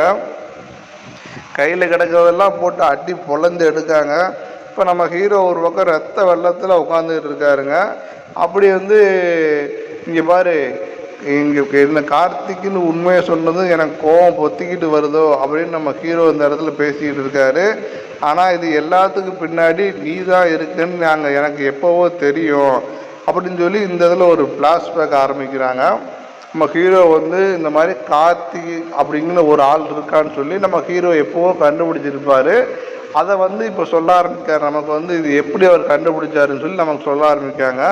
அந்த ஃப்ளாஷ்பேக்கில் பார்த்தீங்கன்னா ஹீரோயின் தான் இதுக்கு பின்னாடி இருக்கக்கூடிய கொலைகளெல்லாம் பண்ணுறாங்கன்னு சொல்லி இவங்க எல்லாருக்குமே தெரிஞ்சிருச்சு. ஆனால் ஹீரோயினை பற்றி முழுசாக தெரிஞ்சுக்கணும்னு சொல்லிட்டு இவங்க அப்பா கிட்ட போய் கேட்கும்போது தான் அவர் ஒரு ஃப்ளாஷ்பேக்கை ஓப்பன் பண்ணுறாருங்க. ஆல்ரெடி ஒரு ஃப்ளாஷ்பேக் போய்கிட்டு இருக்கு. இப்போ ஃப்ளாஷ்பேக்குள்ளே இன்னொரு ஃப்ளாஷ்பேக் வருது. அதாவது இந்த ஃப்ளாஷ்பேக்கில் பார்த்தீங்கன்னு வச்சுக்கோமே, இவருக்கு வந்து ஆண் குழந்தைன்னா ரொம்ப பிடிக்கும். இவர் வந்து சின்ன வயசு கிட்டத்தட்ட ஒரு 4 வருஷம் கழிச்சு தான் இவருக்கு வந்து குழந்தை பிறந்திருக்கு. அதாவது அவங்க பொண்டாட்டி கர்ப்பம் ஆயிருக்காங்க விஷயம் தெரிய வருது. இவர் வந்து ஜோசியெல்லாம் பார்க்காரு. பார்க்கும்போது வந்ததுன்னா, உனக்கு ஆண் குழந்தை பிறந்தா கார்த்திக்னு பேர் வை, கண்டிப்பாக அவன் வந்து உனக்கு நல்ல ஒரு வாரிசாக இருப்பான், நீ அடுத்தடுத்து மேன்மேலும் வளருவ, இந்த குழந்தை உனக்கு நல்லபடியாக பிறக்கும், நல்லதால் வளருன்னு சொல்லி முடிவு பண்ணுறாங்க. இப்போ கார்த்திக்னு பேர் வச்சா ஓஹோன்னு வருவான் அப்படின்னு சொல்லி எல்லாரும் சொன்னதுக்கப்புறம் தனக்கு பிறக்க போகிற குழந்தை வந்து கண்டிப்பாக ஆண் குழந்தையாக தான் இருக்கும் அப்படின்ற மாதிரி நம்ம ஹீரோயினோட அப்பாவும் அம்மாவும் 2 பேர் நம்பியிருக்காங்க. ஆனால் பிறந்தது என்னவோ பெண் குழந்தை. இதனால் அந்த ஜோசியர் வைக்கணும்னு சொன்ன அந்த கார்த்திகிற பேரை வந்து கார்த்திகான்னு மாற்றிட்டாங்க. கார்த்திக் கூட ஒரு தாவத்துக்கு போட்டு கார்த்திகான்னு மாற்றிட்டாங்க. இப்போ ஆண் வாரிசு இல்லாமல் பெண் குழந்தையாக பிறந்து போயின்னு சொல்லிட்டு நம்ம ஹீரோயினோட அப்பா வந்து ரொம்ப விரக்தியாக நம்ம ஹீரோயின் கிட்ட பேசவே மாட்டார். கிட்டத்தட்ட ஒரு 2 வயசு வரைக்கும் அந்த பொண்ணை வந்து தொடவே மாட்டார், தள்ளியே இருந்திருப்பார். இந்த விஷயத்தெல்லாம் பார்க்குற நம்ம ஹீரோவோட அம்மா ஹீரோயினோட அப்பா இருக்கார்ல, அந்த அப்பாவோட அம்மா வந்து இந்த மாதிரி பெண் குழந்தையாக பிறந்துச்சு வருத்தப்படுறியா, அந்த பிள்ளை கள்ளிப்பாலை ஊற்றி கொண்டுடலாம் அப்படின்னு சொல்லி அவங்க வந்து பேசுவாங்க. ஆனால் அவர் பயங்கரமாக கோவப்பட்டு வைவார், இங்கே பாரு இப்படிலாம் பண்ணாத, எனக்கே 4 வருஷம் கழிச்சு இப்போ தான் குழந்தை பிறந்திருக்கு, நீ ஏன் நிலைமையிலேருந்து யோசிக்காத, அவள் நிலைமையிலேருந்து, அதாவது தன்னோட ஒய்ஃப் நிலைமையிலேருந்து யோசிப்பார். அவள் பாவம், பொம்பளை பிள்ளையாக இருந்தால் என்ன, அதுவும் ஒரு உயிர் தானே, அப்படியே இருந்துட்டு போட்டு சொல்லிட்டு அவர் சொல்லிடுறாரு. ஆனாலும் அந்த பொண்ணுக்கிட்ட போவே மாட்டார். 2 வயசு வரைக்கும் அந்த பொண்ணுக்கிட்ட பேசாமலே இருந்திருப்பார். இப்போ வந்து பார்த்திங்கன்னா இவரோட லைஃப்பில் அந்த குழந்தை பிறந்ததுக்கு அப்புறம் தான் பல மாற்றங்கள் ஏற ஆரம்பிக்குது. அதாவது குறிப்பாக இவர் வந்து ஒரு ஆக்சிடென்ட்ல இருந்து உயிர் பழிச்சிருப்பார். அதுக்கப்புறம் பார்த்திங்கன்னா இவர் ஒரு பிஸ்னஸ் ஆரம்பிப்பார். அது எல்லாமே சூப்பராக போய்கிட்டு இருக்கும். அப்போ வந்து ஒரு ஜோசியம் பார்க்காங்க. அப்போ சொல்கிறாங்க, இதுக்கு எல்லாத்துக்கும் காரணம் உன் வீட்டில் வந்து இருக்குல்ல ஒரு குழந்தை, அந்த குழந்தை தான்ப்பா, உனக்கு வந்து அந்த குழந்தையா பிறந்துக்கிற கார்த்திகா தான்ப்பா, அவள் பிறந்த நேரம்தான் உன்னை வந்து இந்த மாதிரி அவன் அன்னைக்கு அந்த கண்டத்துலேருந்து காப்பாத்துச்சு. இப்போ நீ ஓஹோன்னு இருக்கிறதுக்கு மிகப்பெரிய காரணமும் அந்த பொண்ணு தான் அப்படின்னு சொல்லி இந்த சோசியர் சொல்கிறாரு. இதுக்கப்புறம் தான் இந்த அப்பாவுக்கு வந்து தான் பொண்ணு மேலே பாசமே வருது. அதுக்கப்புறம் வீட்டுக்கு போய் தான் பொண்ணை வந்து தூக்கி வச்சு பேச ஆரம்பிக்கிறாரு, இந்த குழந்தைய தூக்கி வச்சு கொஞ்சம் ஆரம்பிக்கிறாரு. இப்போ இப்படியே போய்கிட்டு இருக்கும்போது பார்த்திங்கன்னா ஒரு நாள் இந்த கார்த்திகா கிட்ட வந்து அவருடைய பாட்டி இருக்காங்கல்ல, அந்த ஹீரோயினோட அப்பாவோட அம்மா, அவங்க எல்லாம் இந்த மாதிரி உண்மையை சொல்லிடுறாங்க. நீ வந்து இப்போ தான் உங்கள் அப்பா வந்து உனக்கு ரொம்ப செல்லம் கொடுக்குறான், உன்னை வந்து தூக்கி தோளில் வச்சுக்கிட்டு எங்கேவாறு சுற்றிக்கிட்டே திரிறான். ஆனால் நீ பிறந்து கிட்டத்தட்ட 2.5 வயசு வரைக்கும் அவன் உன்னை தொடக்கூட இல்லை, உங்ககிட்ட வந்து பேசக்கூட இல்லை அப்படின்னு சொல்லி எல்லாத்தையும் சொல்லிடுறாங்க. அவ்வளோதாங்க.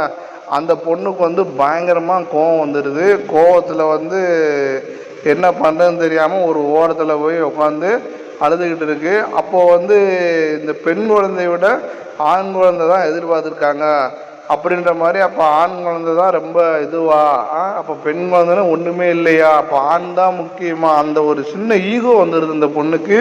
சின்ன வயசுலேயே இவளுக்குள்ள வந்து ஒரு அந்த மல்டிபிள் இந்த இன்ஃபினிட்டி காம்ப்ளெக்ஸ் அப்படி வேற ஒரு வந்திருக்கு. இது போக போக ஒரு நாள் பார்த்தீங்கன்னா வெளியே பசங்களெல்லாம் விளையாடிக்கிட்டு இருக்காங்க. அப்படி விளையாடிக்கிட்டு இருக்கும்போது இவ போய் அந்த ஆட்டத்தில் சேர்ந்ததுக்காக கேட்குறா. அப்படி இவ கேட்ட உடனே அங்கே இருக்கிற பையங்களெல்லாம் இந்த மாதிரி உன்னைய மாதிரி பொம்பளை பிள்ளைகளெல்லாம் நாங்கள் விளையாட்டில் சேர்த்துக்க மாட்டோம், நீ விளையாடக்கூடாது, நீ அந்த பக்கம் போய் அங்கே பாரு பிள்ளையெல்லாம் விளையாடுறாங்க பாரு, அங்கே போய் நீ பல்லாங்குழி விளையாடு, அவங்க கூட போய் நொண்டி விளையாடு அப்படின்னு சொல்லி அந்த பையங்கள்லாம் கிண்டல் பண்ணுறாங்க. ஏற்கனவே இவன் இந்த ஆண்கள் மேலே பயங்கர கோபத்தில் இருக்கான். ஆண் தான் வசதி நீ வந்து அந்த ஒரு மனநிலையில் எப்போவோ போயிட்டா. அந்த கோபம் இவளுக்குள்ளே பயங்கரமாக இருந்திருக்கு. இவங்க இப்படி கிண்டல் பண்ண உடனே அவன் என்ன பண்ணுறான்னா அங்கே இருந்த கிரிக்கெட் பேட்டை எடுத்து இந்த கிண்டல் பண்ண பையனை ஒற்றே அடி போட்டு மண்டையை பிளந்துடுவா. அடித்து பார்த்து ரத்தமாக வந்துடும். அந்த பையனும் ஆளெல்லாம் கூப்பிட்டு வந்து அம்மா அப்பா கூப்பிட்டு வந்து கேட்பாங்க. அப்படி இவங்க அப்பா வந்து வெளியே வச்சு பேசி முடித்து சாரி சொல்லி இந்த மாதிரிலாம் மன்னிச்சிருங்க, அந்த பையனுக்கு தேவையான எல்லாத்துக்கும் காசு நான் கொடுத்துறேன்னு சொல்லி பணத்தெல்லாம் கொடுத்து சரி பண்ணுறாங்க. இப்போ உள்ளே வந்து நம்ம ஹீரோயின் கிட்ட, சின்ன பொண்ணாக இருக்கிற நம்ம ஹீரோயின் கிட்ட வந்து அவங்க அப்பா வந்து கேட்காரு, ஏம்மா இந்த மாதிரி பண்ண அப்படின்னு அவங்க அப்பா போய் கேட்காரு. அவங்க அப்பா அந்த பொண்ணு சொல்கிறா, என்ன இந்த மாதிரி அவன் பொண்ணுன்னு சொல்லிட்டு ரொம்ப மட்டம் தட்டுறான், நான் எந்த விதத்தில் வந்து நான் வந்து கம்மியாக போயிட்டேன், நான் வந்து ஒரு ஆணுக்கு குறைவானது கிடையாது, எனக்குள்ளேயும் ஒரு ஆம்பளை இருக்கான் அப்படின்ற மாதிரி அவங்க வந்து பயங்கரமாக கோபமாக பேசிக்கிட்டு இருக்காங்க. அதுக்கப்புறம் வளர வளர பையங்க கூட எல்லாம் பார்த்தீங்கன்னா எல்லா இடத்துலையும் போட்டி போட்டிருக்காங்க. யாராவது இவளை பொண்ணுன்னு சொல்லி கிண்டல் பண்ணினாலோ இல்லை மட்டம் தட்டினாலோ இவங்களால பொறுத்துக்கவே முடியாது, போட்டு அடி பொழந்து எடுத்துடுவா. எங்கே போனாலும் ஃபைட்டு கேஸு இப்படி தான் வந்துக்கிட்டு இருந்துக்கு. இப்படி இவளுக்குள்ளேயே வந்து இந்த கார்த்திக் அப்படின்னு ஒரு ஆண் கேரக்டர், அதாவது இந்த அன்னியன் படத்தில் வரும்ல, அம்பி, ரெமோ, அன்னியன், இப்படி ஒரு வந்து அந்த பர்சனாலிட்டி வந்து இவங்களுக்கு உள்ளேயே இருந்திருக்கு. அந்த பர்சனாலிட்டி தான் இப்போ கார்த்திகாவை நெருங்கக்கூடிய ஆண்கள் எல்லாரையுமே அடித்து கொண்டுக்கிட்டு இருக்கு. இது கார்த்திகாவுக்கே தெரியாது. இது வந்து எப்படி ஒரு வித்தியாசமான கதை கோணத்தில் கொண்டு போயிருக்காங்க பாருங்கள், செம்ம இல்லை? ஏன்னா தனக்குள்ளே இப்படி ஒரு மல்டிபிள் பர்சனாலிட்டி இருக்கிற விஷயம் வந்து அவளுக்கு தெரியாமல் தான் நடந்துக்கிட்டு இருக்கு. கிட்டத்தட்ட ஒரு நம்ம அன்னியின் படம் தான் நான் சொன்னோம்ல, அன்னியின் படத்தில் மாதிரி தான் இதையெல்லாம் நம்ம ஹீரோ வந்து முன்னாடியே கண்டுபிடிச்சிட்டாரு. இப்போ வாண்டடாக அதனால தான் இப்போ வந்து எப்போ வந்து இதெல்லாம் தெரிஞ்சுக்கிட்டாரோ அதுக்கப்புறம் தான் வேணுமுன்னே நம்ம ஹீரோயினியை போய் கோயிலில் வச்சு கல்யாணம் பண்ணியிருப்பார். இது எதுவுமே நம்ம கார்த்திகாவுக்குள்ளே இருக்கிற கார்த்திக் அப்படிங்கிற கேரக்டர், இவன் ஒரு போலீஸ்காரன், இவனை நம்ம வந்து போட்டுத்தரலாம், நம்ம கண்டிப்பாக மாட்டிப்போம், அதனால் இவனை வந்து தூக்க மாத்திரை கலந்த பாலை கொடுத்து இவனை காலி பண்ணிடலாம் மாதிரி அந்த கார்த்திக் அப்படிங்கிறவன் பிளான் பண்ணியிருப்பான். ஆனால் நம்ம அந்த பாலை வந்து நம்ம ஹீரோ வந்து குடிக்க மாட்டார். பாலை கொடுக்கும்போது பார்த்தீங்கன்னா ஒரு ஃபோன் வந்துடுன்னு சொல்லிட்டு வெளியே போவார்ல, வெளியே போன இடத்துல வந்து அங்கே இருக்கிற வாஷ் பேஷனில் மொத்தத்தையும் கொட்டிட்டு வந்திருப்பார். இப்படி மொத்த கதையுமே இந்த ஃப்ளாஷ்பேக் எல்லாத்தையுமே நம்ம கார்த்திக் கிட்ட வந்து ஹீரோயின் சரி நம்ம ஹீரோ வந்து சொல்லிக்கிட்டு இருக்காரு. இங்கே பாரு, இது எல்லாமே நான் இப்படித்தான் உன்னை கண்டுபிடிச்சுங்க மாதிரி ஃப்ளாஷ்பேக்கெல்லாம் இப்போ எல்லாத்தையும் சொல்லிட்டாரு. அவள் வந்து இப்போ சொல்ல ஆரம்பிக்காரு, யார் நம்ம கார்த்திக் அப்படிங்கிற அந்த பொண்ணாக இருக்கிற அந்த பையன் வந்து சொல்ல ஆரம்பிக்காரு, நான் தாண்டா உங்கள் எல்லாரையும் விடையும் கார்த்தியாவை அதிகமாக நேசிக்கிறேன், அவளை நான் அவ்வளோ லவ் பண்ணுறேன், அவள் எனக்கு மட்டும்தான் சொந்தம். ஒவ்வொரு தடவையும் கண்ணாடியை பார்த்து, அதாவது அந்த அந்த பொண்ணை வந்து முகத்தை உடம்புல ட்ரெஸ் இல்லாமல் இப்படி எல்லாத்தையுமே வந்து பார்த்து பார்த்து இந்த பையன் ரசிச்சுக்கிட்டே இருந்திருக்கான். அவள் எனக்கு மட்டும்தான் சொந்தம், அவள் என்னையை மீறி எவளாவது ஒருத்தன் வந்து அவளை தொடர்ந்து நினச்சிக்கின இல்லை நெருங்குன்னு நினச்சா கூட அவன் நான் சும்மாவே விட மாட்டேன். அப்படித்தாண்டா அந்த ஆட்டோக்கார பையனை வந்து நான் பயங்கரமாக அடி நொறுக்குனேன். மற்றவனாவது சும்மா விட்டுட்டு போயிட்டான், அவன் வந்து திடீர்னு பிடிச்சி முத்தம் கொடுத்து கிஸ் பண்ணிட்டு போயிட்டான். எனக்கு வந்து பயங்கர வெறுப்பாயிடுச்சு, என்னால் பொறுத்துக்கவே முடியல. முத்தம் கொடுத்தான், வாயை கிழிச்சேன். அதுக்கப்புறம் தான் என்னால் கொஞ்சம் கண்ட்ரோலே ஆக முடிஞ்சிச்சு. அவனை வந்து கொலவரியில் கிட்டத்தட்ட 34 முறையில் நான் முகத்திலே குத்தி கிழிச்சேன்னு சொல்லி இந்த விஷயமெல்லாம் சொல்லிக்கிட்டு இருக்காங்க. அப்புறம் இந்த கௌதமும் சுரேஷும் இவங்க 2 பேரும் தேவையில்லாமல் நல்லது பண்ணுறேன்னு சொல்லி வந்து வாண்டடாக தலையை கொடுத்து செத்து போய் தொலைஞ்சிட்டானுங்க. கடைசியாக இப்போ நீ வந்திருக்க, இப்போ நீ கார்த்திகா கிட்ட நெருங்குறதுல உன்னை நான் சும்மா விட மாட்டேன், உன்னையும் நான் கொண்டுருவேன் பார்த்துக்கோ. நீ அவளை ஏமாற்றி வேணால் கல்யாணம் பண்ணியிருக்கலாம், ஆனால் உன்னைய வந்து நான் கொல்லாமல் விட மாட்டேன், உன்னை அவள் கூட வாழவும் விட மாட்டேன் அப்படின்னு சொல்லி இந்த பக்கம் அந்த கார்த்திக்ங்கிற அந்த பொண்ணு நம்ம ஹீரோயின் வந்து சொல்லிக்கிட்டு இருக்காங்க.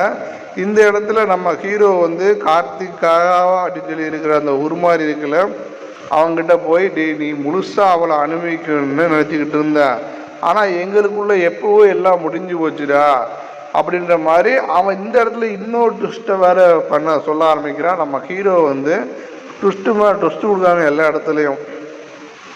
இதை கேட்டதுமே வந்து பார்த்தீங்கன்னா அந்த பக்கம் இருக்கிற அந்த கார்த்திக்ங்கிற கேரக்டரால் பொறுத்துக்க முடியல. எப்படி நான் இவன் உடம்புக்குள்ளே தான்டா இருந்தேன், எனக்கு தெரியாமல் அது எப்படி அப்படின்னு சொல்லி பயங்கரமாக கோவப்பட்டு கேட்குறான்.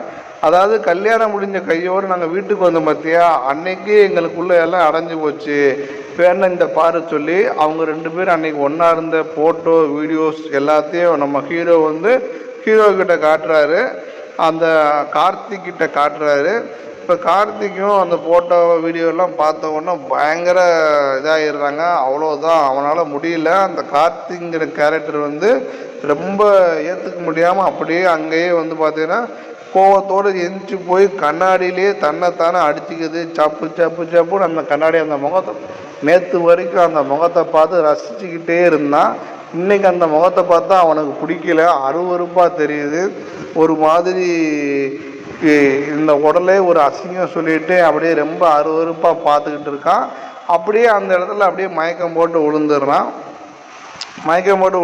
அதுக்கப்புறம் நம்ம ஹீரோ வந்து நம்ம ஹீரோயினை வந்து தூக்கிட்டு ஹாஸ்பிட்டலில் கொண்டு போய் சேர்க்க போகிறாங்க. ஹாஸ்பிட்டலில் டாக்டர்ஸ் எல்லாம் அவனை பார்த்து செக் பண்ணி குணப்படுத்திடுறாங்க.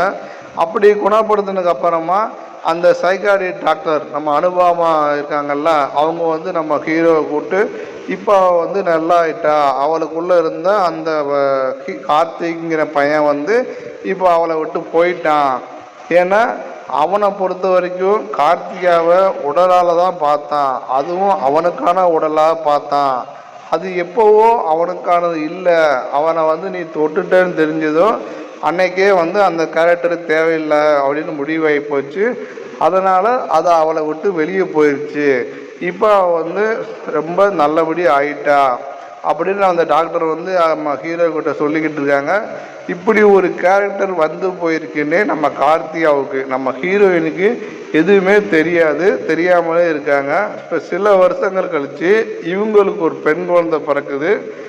அந்த பெண் குழந்தையும் அதே மாதிரி ஆரம்பத்தில் கார்த்திகா எப்படி தான் அப்பா கிட்ட போய் வெளியே போய் விளையாடிக்கிட்டு இருந்த பசங்க கிட்ட தன்னை ஆட்டத்தில் சேர்த்துக்க மாட்டேங்கிறாங்க அப்படின்னு சொல்லி சண்டை போடும்ல அந்த சின்ன பொண்ணு, அதே மாதிரி இங்கேயும் நடந்திருக்கும். தான் பேத்தி வந்து கேட்குறா, இந்த மாதிரி என்னை சேர்க்க மாட்டேங்காங்க அப்படின்னு சொல்லி.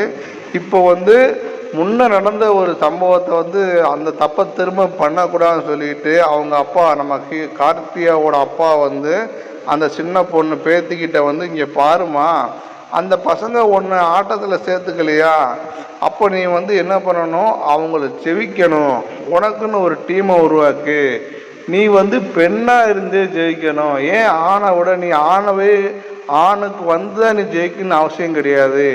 நீ ஒரு 10 பேரை திரட்டு, உங்களுக்குன்னு நீங்கள் ஒரு டீம் ஃபார்ம் பண்ணிக்கோங்க. இப்போ அவங்கள எதிர்த்து போட்டி போடுங்க. அந்த போட்டியில் யார் வின் பண்ணுறாங்களோ அந்த போட்டியில் நீ வின் பண்ணு.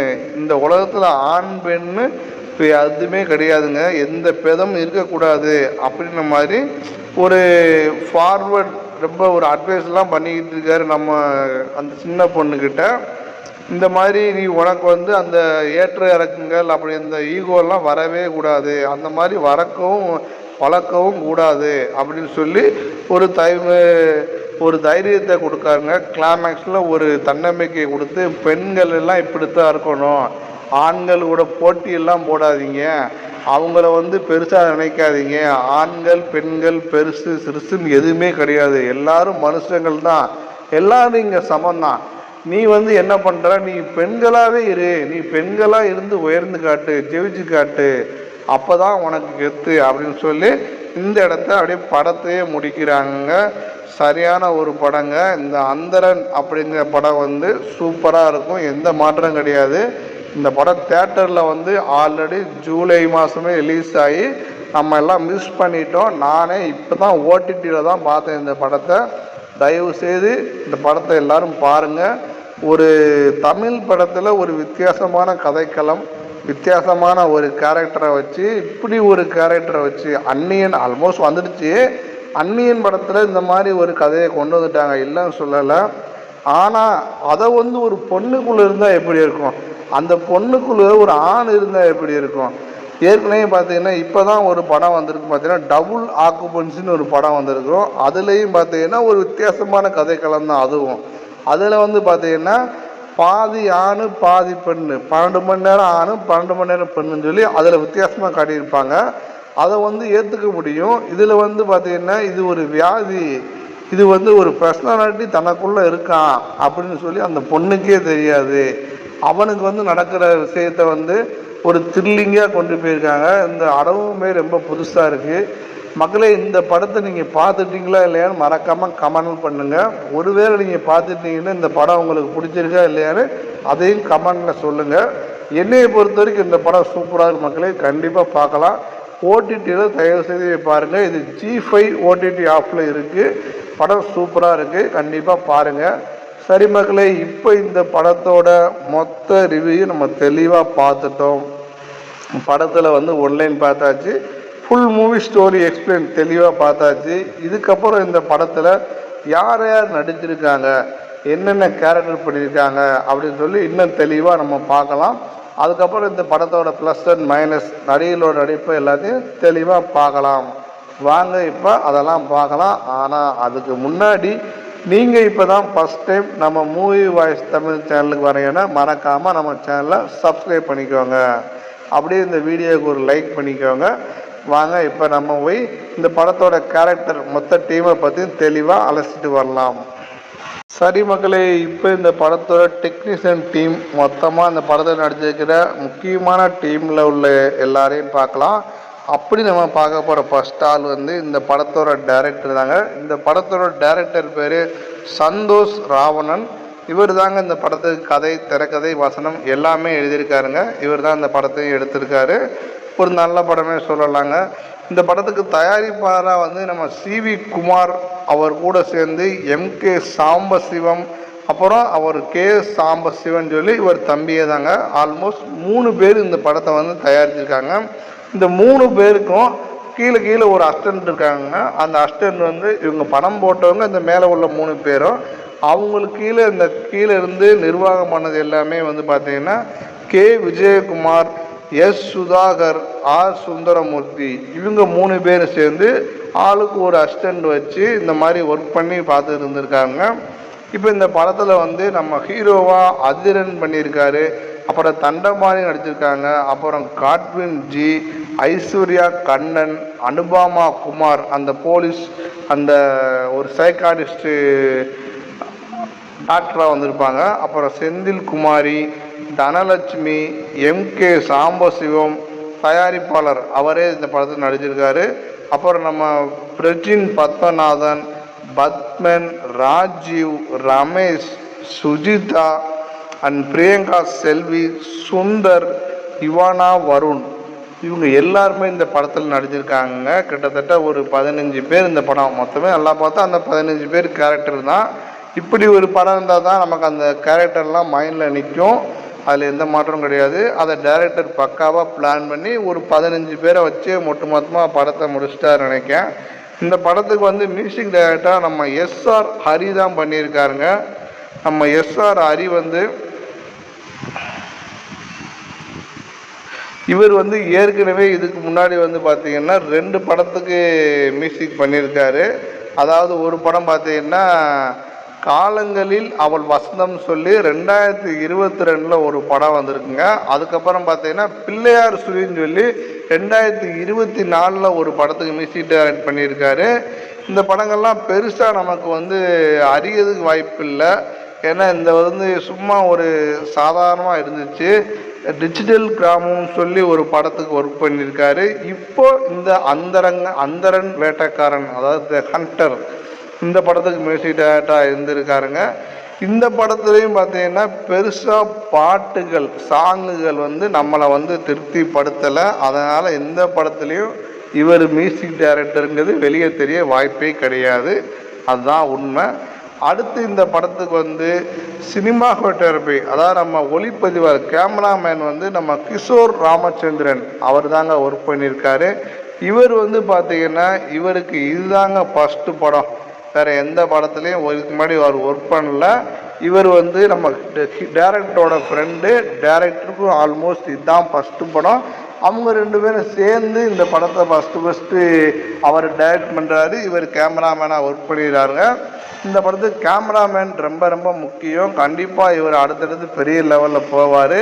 ஏன்னா இந்த படம் வந்து மேக்ஸிமம் நைட்டிங் நேரத்துலேயே பெரிய இருட்டுக்குள்ளேயே படத்தை பண்ணியிருப்பாங்க. அந்த லேட் நைட்லேயே படத்தை வந்து ஒர்க் பண்ணியிருப்பாங்க. ஒரு த்ரில்லர் மூவிங்கிறதுனால அப்படி காட்டியிருப்பாங்க போல். அப்போது இந்த கேமராமேன் ஒர்க் வந்து ரொம்ப முக்கியம். அதை அவர் சூப்பராக பண்ணியிருக்காரு. எந்த மாற்றம் கிடையாதுங்க. அப்புறம் இந்த படத்தில் வந்து எடிட்டர் வந்து பார்த்திங்கன்னா நம்ம அஸ்வின் தான் பண்ணியிருக்காரு.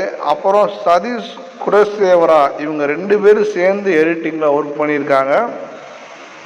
இவங்க வந்து பார்த்திங்கன்னா ஏற்கனவே ஆல்மோஸ்ட் எடிட்டிங்கில் 4-5 படம் ஒர்க் பண்ணியிருக்காருங்க.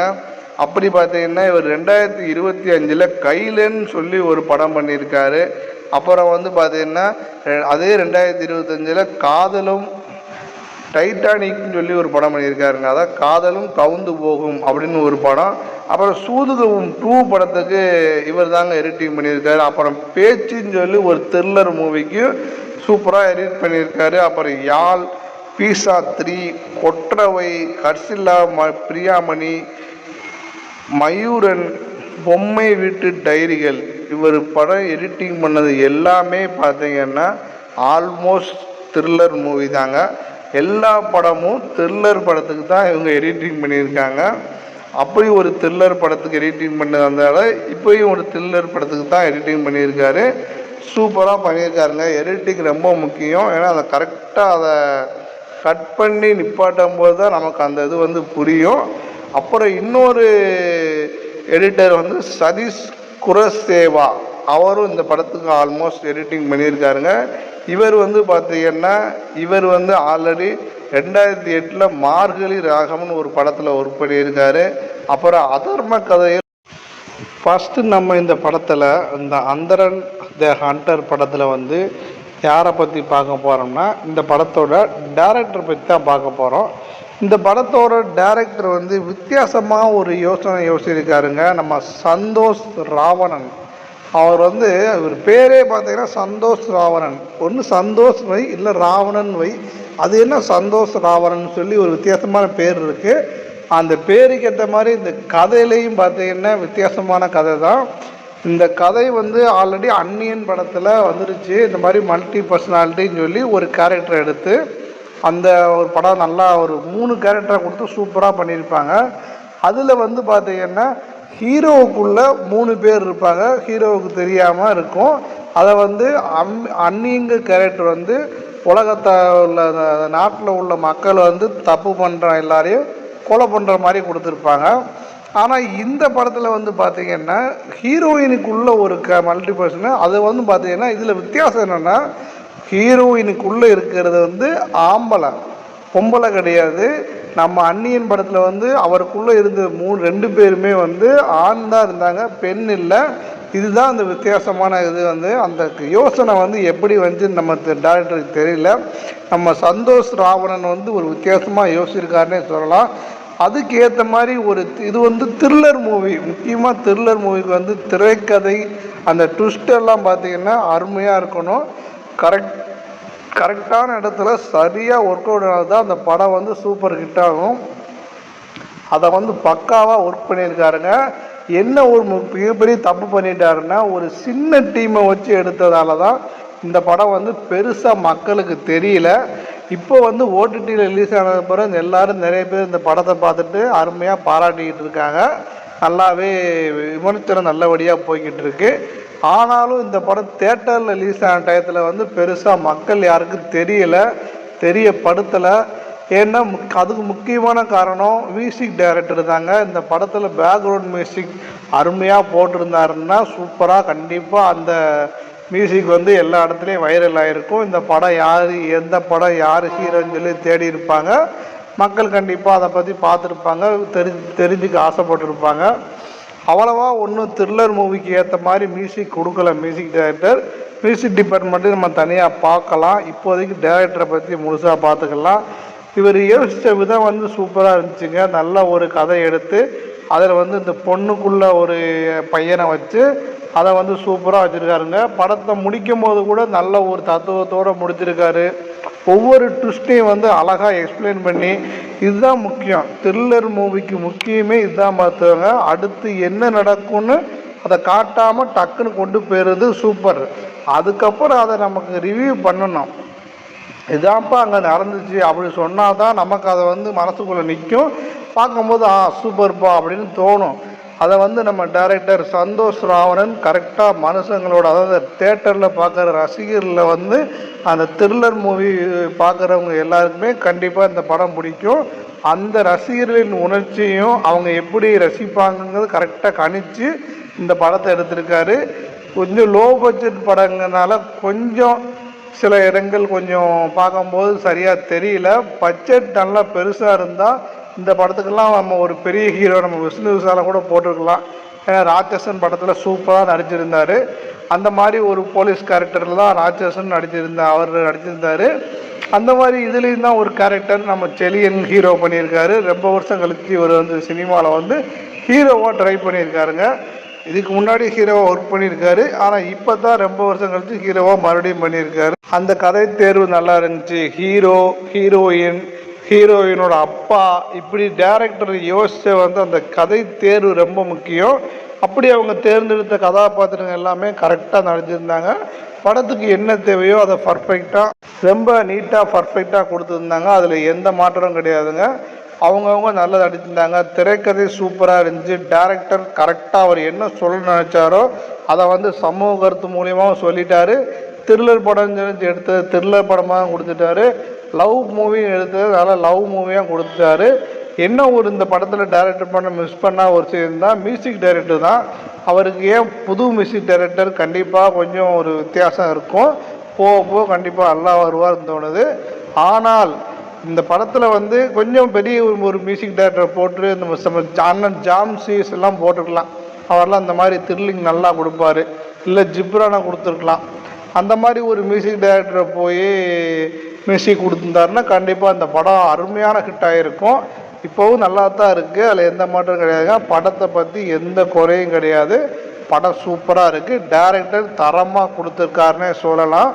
எல்லா நடிகட்டும் அவருக்கு என்ன தேவையோ அதை கன்ஃபார்மாக அதை அப்படியே கரெக்டாக வாங்கியிருக்காருங்க. எல்லாருக்குமே இதில் வந்து நல்ல ஒரு கேரக்டர் கொடுத்துருக்காரு. அதான் முக்கியம். சின்ன சின்ன ஆளாக இருந்தாலுமே அவங்களுக்கு எல்லாருக்குமே ஒரு கேரக்டர், அவங்க எல்லாருமே நம்ம மனசுக்குள்ளே நிற்கிற மாதிரி ஒரு சீன் தான் வச்சுருக்காரு. உதாரணத்துக்கு சொல்லணும் பார்த்தீங்கன்னா, நம்ம ஹீரோவோட தங்கச்சி, அதாவது ஹீரோ சொல்லணும்னா ஆட்டோக்காரர் இருக்காமல்ல, ஆட்டோக்காரனோட தங்கச்சி எடுத்துக்கிட்டிங்கன்னா அந்த பொண்ணை வந்து சும்மா காமிச்சிட்டு விட்டுருக்கலாம். இந்த மாதிரி தங்கச்சின்னு அறிமுகப்படுத்திட்டு அதை அப்படியே அந்த பொண்ணை அப்படியே முடிச்சுருந்துக்கலாம் அந்த கேரக்டரை. ஆனால் அந்த பொண்ணுக்கு வந்து திரும்ப கல்யாணம் வச்சு அந்த பொண்ணு வந்து அவங்க அப்பாவை பற்றி உண்மையெல்லாம் சொல்லி ஹீரோயினை நம்ப வைக்கிற சீன்லாம் பார்த்தீங்கன்னா ஒரு சின்ன சீன் தான். ஆனாலும் அந்த இடத்துல ஒரு நல்ல டயலாக் கொடுத்து அந்த பொண்ணை அந்த இடத்துல நிற்க வச்சுருக்காரு டைரக்டர். அதுதான் ரொம்ப முக்கியம். கரெக்டாக அந்த பொண்ணும் அதுக்கேற்ற மாதிரி சூப்பராக பெர்ஃபார்ம் பண்ணியிருக்காங்க. அருமையாக பெர்ஃபார்ம் பண்ணியிருக்காங்க. இப்படி பல இடத்துல அந்த கஞ்சா போதை அடிச்சு சுற்றுற கேரக்டர், அப்புறம் அந்த லவ் பிரச்சனையில் வந்து பிரித்து விட்டுருவான்னு சொல்லி அதை வந்து அவன் ஒரு கொலை பண்ணியிருப்பாங்கிற கோணத்தில், ஹீரோ ஒரு பக்கம் கொலை பண்ணியிருப்பாரான்னு சொல்லி போகிற கோணம், அந்த கோணங்கள் இருக்குது பார்த்தீங்களா, அந்த ஆங்கிள் வித்தியாசமாக நம்ம யாரா அவன் கொலை பண்ணுவான்னு சொல்லி யோசிச்சுக்கிட்டே இருப்போம். ஹீரோ பண்ணியிருப்பாரா, ஹீரோயின் மேலே டவுட் போடுவாங்க. இன்ட்ரோல் டயத்தில் பார்த்தீங்கன்னா ஹீரோயின் பண்ணியிருப்பாங்களா அப்படின்னு சொல்லி பல கேள்விகள் வரும். அந்த அவன் பண்ணியிருப்பானா, இந்த சின்ன பிள்ளையில ஒருத்தன் லவ் பண்ணானே அவன் பண்ணியிருப்பானான்னு சொல்லும்போது இன்ட்ரோவில் வச்சார் பாருங்க, செம்ம ட்விஸ்ட்டு. அதுதான் அருமையான ட்விஸ்ட்டு. இன்ட்ரோவில் வந்து இந்த சைக்கோ ஒரு பக்கம், இந்த பக்கம் போலீஸ்காரனை வச்சு 2 பேரும் ஒரே ஆள் தான் அப்படின்னு சொல்லி சரியான ட்விஸ்ட் வச்சுருப்பாங்க. அப்போ இவன் தான் கொலை பண்ணியிருப்பான்னு நம்ம நினைக்கும் போது, இப்படி நம்ம டைரக்டர் சந்தோஷ் ராவணன் வந்து இன்ட்ரோல் பிளாக்கை வந்து சூப்பராக வடிவமைச்சிருக்காருங்க. சரியான இடத்துல கரெக்டாக இன்ட்ரோல் விட்டுருக்காரு. இப்போ நமக்கே வந்து அந்த ஹீரோ தான், நம்ம ஹீரோ செலியன் தான் ஒருவேளை கொலைகாரனாக இருப்போம்னு சொல்லி நம்ம தோண ஆரம்பிச்சிடும். அதுக்கப்புறம் பார்த்தீங்கன்னா அப்படியே கொஞ்சம் கொஞ்சமாக அடுத்தடுத்து ட்விஸ்ட்டு, ஃப்ளாஷ்பேக்குள்ளே ஃப்ளாஷ்பேக்கு, கிளைமேக்ஸ் ட்விஸ்ட்டுலாம் பயங்கர ட்விஸ்ட்டு. நான் எதிர்பார்க்கவே இல்லை. அருமையான ஒரு ட்விஸ்ட்டு. நான் வேறு எவனா தான் இருப்பான்னு சொல்லி பார்த்தா கடைசியில் பார்த்தா அந்த கார்த்திகான்னு ஒரு நேமை வச்சு அதுக்குள்ளே ஒரு கேமை வச்சு அருமையான ட்விஸ்ட் வச்சுருக்காருங்க. அதை நம்ம ஹீரோ கண்டுபிடிச்ச விதம் அதையெல்லாம் கரெக்டாக நமக்கு ரிவ்யூ பண்ணுறது தான் சூப்பர். அதுதான் மெயின் முக்கியம். கண்டுபிடிச்சிட்டாரு. கிளைமேக்ஸில் அந்த கண்ணாடி முன்னாடி அந்த பொண்ணு நிற்கும்போது வந்து பின்னாடி நிற்காரு. அது வந்து சரியான சீனு. அதுக்கப்புறம் அடி வாங்குறாரு. இருந்தாலும் உட்காந்து தைரியமாக அந்த இதை சொல்ல ஆரம்பிக்காரு. ஒரு ஃப்ளாஷ்பேக் வருது, அதில் வந்து எக்ஸ்பிளைன் பண்ணுறாங்க. இந்த பக்கம் ஹீரோயின் அவங்க எப்படிலாம் கொலை பண்ணாங்க, என்னெல்லாம் பண்ணாங்க சொல்லி அவங்களுடைய ஃப்ளாஷ்பேக். இப்படி வந்து டைரக்டர் யோசித்த விதம் அருமையாக இருந்துச்சு. கிளைமேக்ஸில் வந்து செம்ம ட்விஸ்ட்டு, எதிர்பார்க்காத ஒரு மிகப்பெரிய ட்விஸ்ட்டை வச்சு படம் மொத்த படம் அந்த கிளைமேக்ஸில் வந்து நிற்கும் போது தாங்க ஒரு முழு படம் பார்த்து திருப்தியே ஆச்சுங்க. அதோட படத்தை முடிச்சுதாருன்னு பார்த்தா அதுக்கப்புறம் ஒரு படத்தை வச்சு அந்த குழந்தை பிறக்கிற மாதிரி நம்ம ஹீரோவுக்கும் ஹீரோயின் குழந்தை பிறக்கிற மாதிரி அதில் ஒரு சோசியல் மெசேஜ் வேறு வச்சுட்டு போயிட்டார். அது இன்னும் கொஞ்சம் பெரிய இதுக்கு படத்தை கொண்டு போயிடுச்சுன்னு சொல்லலாம். ஒரு நல்ல ஒரு எடுத்துக்காட்டு சொல்லி ஒரு எக்ஸாம்பிள் வேறு சொல்லிட்டு போயிட்டார். அருமையான ஒரு டைரக்டர். இது ஒரு ஃபஸ்ட்டு படம், ஆனால் ஃபஸ்ட்டு படம் மாதிரியே தெரியல. நல்ல ஒரு முயற்சி, வித்தியாசமான சிந்தனை. அடுத்தடுத்து கண்டிப்பாக பெரிய பெரிய படங்கள் பண்ணுவீங்க. இதே மாதிரி ஒரு த்ரில்லர் சேனலில் பண்ணுங்கள். நல்ல ஒரு பெரிய கொஞ்சம் நார்மலான ஹீரோ போட்டு ஒரு சராசரி ஒரு மியூசிக் டைரக்டர் போட்டு பண்ணுங்கள். கண்டிப்பாக படங்கள் வேறு லெவலில் ஹிட் அடிக்கும். அதில் எந்த மாற்றம் கிடையாது. டைரக்டர் சந்தோஷ் ராவணன் சூப்பராக பண்ணியிருக்காருங்க. அடுத்து இந்த படத்தில் நம்ம யாரை பற்றி பார்க்க போகிறோம், நம்ம ஹீரோவை பற்றி தாங்க. ஹீரோ செலியன் வந்து பார்த்திங்கன்னா ஒரு வித்தியாசமான கேரக்டர். இவர் வந்து ரொம்ப வருஷமாக சினிமாவில் இருக்கார். ஆனால் நிறைய படங்களில் ஹீரோவாக பண்ணலை. ஒரு 5-6 படங்கள் தான் பண்ணியிருப்பார் நினைக்கிறேன். அப்படி ஒரு படங்கள் தான் இந்த படம் இவருக்கு நல்ல ஒரு பேர் வாங்கி கொடுத்துக்குன்னே சொல்லலாங்க. நல்ல ஒரு போலீஸ் இன்வெஸ்டிகேஷன் மூவி. அதில் வந்து பார்த்திங்கன்னா ஒரு சூப்பரான ஒரு லவ் ட்ராக்கையும் கொண்டு போய் அந்த கிளைமேக்ஸ் ட்விஸ்ட்டு இப்படி ஒவ்வொரு இடத்துலையும் ஓப்பனிங் சீன்லாம் பார்த்திங்கன்னா அந்த பொண்ணுக்கே தெரியாமல் 6 மாதம் அந்த பொண்ணு பின்னாடியே சுற்றிக்கிட்டு இருக்கார் நம்ம ஹீரோ. அவங்க அப்பங்கிட்டே போய் கேட்காரு, வழி விடுறா அப்படின்னு சொல்லி. அதுக்கப்புறம் அடித்து விரட்டின ஒன்றா ஒரு சைக்கோ மாதிரி ஆயிடுறான். அந்த சைக்கோத்தனத்தை அந்த கண்ணு முன்னாடி நிப்பாட்டான் பாருங்கள். அப்படியே உட்காந்துட்டு அப்படியே பார்க்குற சீன்லாம் வேறு லெவலில் இருக்கும். அப்புறம் டக்கர் கட் பண்ணால் இவன் தான் போலீஸு, இவன் தான் ஹீரோ, அந்த பழைய பையன் இவன் தான் சொல்லி காட்டும் போது நமக்கே புல்லரிச்சு போச்சு. அப்படி ஒரு நடிப்பு. இந்த கேஸில் வந்து அவர் காட்டின ஆர்வம், அந்த பொண்ணை லவ் பண்ணுறது, அந்த கேர் பண்ணுறதுன்னு சொல்லி எல்லா விதத்துலேயும் நம்ம ஹீரோ சூப்பராக நடிச்சிருக்காருங்க. படத்தில் எந்த இடத்துல கூட பிசுறு தட்டலை. கிளைமேக்ஸ் ட்விஸ்ட்டை வந்து கரெக்டாக கையாண்ட விதம், கிளைமேக்ஸில் போட்டு அந்த அடிக்க அந்த பொண்ணு இருந்தாலும் இவர் எந்திச்சு அசால்ட்டாக சிரிச்சுக்கிட்டே வந்து சொல்லுவார். இப்படி படம் முழுக்க இவருக்கு என்ன தேவையோ அதை விட சூப்பராகவே பெர்ஃபார்மன்ஸ் பண்ணி கரெக்டாக ஒரு நடிப்பாக கொடுத்துருக்காருங்க. அருமையாக இருந்துச்சு இவர் இந்த படத்தில். கண்டிப்பாக இதுக்கு அடுத்து நிறைய படங்கள், இந்த டேரக்டருடைய கண்டிப்பாக அடுத்த ஒரு படத்தில் ஒர்க் பண்ணுவார் நான் நினைக்கிறேன். எனக்கு அப்படி தோணுது. ஏன்னா அந்த அளவுக்கு 2 பேருக்கும் அந்த பாண்டிங், அந்த கனெக்ட் வந்து செம்மையாக ஒர்க் அவுட் ஆகிடுச்சு. இதுக்கப்புறமும் அவங்க 2 பேரும் ஒர்க் பண்ணுவாங்கன்னு எனக்கு தோணுது. மொத்தத்தில் இந்த படத்தில் இந்த ஹீரோவோட நடிப்பு வந்து சூப்பராக இருந்துச்சுங்க. ரொம்ப அருமையாக இருந்துச்சு. அடுத்து நம்ம யாரை பற்றி பார்க்க போகிறோம்னா, இந்த படத்தோட ஹீரோயின் இவனா தான். படத்தில் வந்து கார்த்திகா அப்படின்னு ஒரு கேரக்டர் அண்ட் கார்த்திக் அப்படின்னு ஒரு மல்டிபிள் பர்சனாலிட்டி கேரக்டர். இப்படி 2 வித்தியாசமான கேரக்டரில் வந்து அருமையாக அடிச்சிருக்காருங்க. படம் முழுக்க ஒன்றுமே கிடையாது, அழுதுகிட்டே இருப்பாங்க. அழுதுகிட்டே இருக்கிற கேரக்டர் தான். இடையில ஒரே ஒரு லவ் சாங்கு, அந்த லவ் சீனு, அந்த ஆதித்யா கூட, அவ்வளவுதான். வேறு ஒன்றுமே கிடையாது. அந்த ஒரு மொக்க ஜோக்கு, இதுதான் இவங்களுக்கு படம்.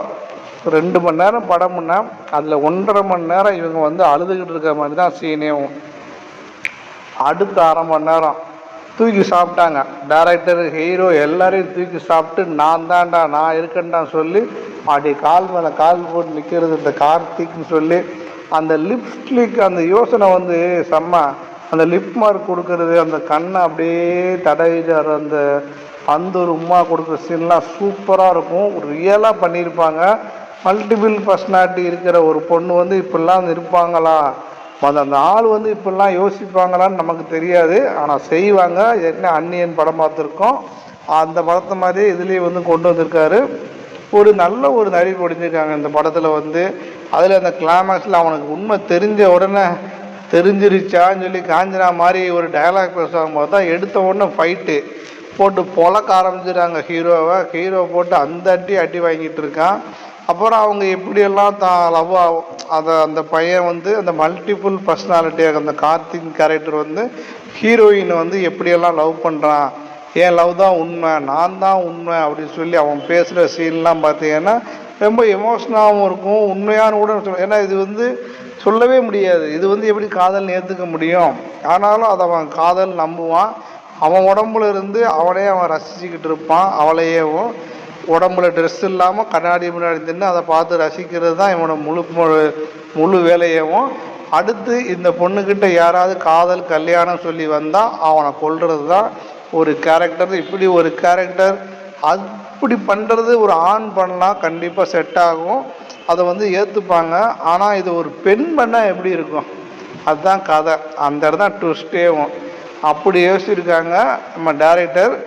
அதுக்கு உயிர் கொடுத்தது நம்ம நடிகை தான். நம்ம நடிகை ஹீரோயின் யுவானா தான் கார்த்திகேயங்கிற கேரக்டரில் அருமையாக நடிச்சிருக்காங்க. சூப்பராக பெர்ஃபார்ம் பண்ணியிருக்காருங்க. எந்த வித மாற்றமும் கிடையாது. ஒரு அருமையான கேரக்டர், அருமையான பெர்ஃபார்ம் பண்ணியிருக்காங்க.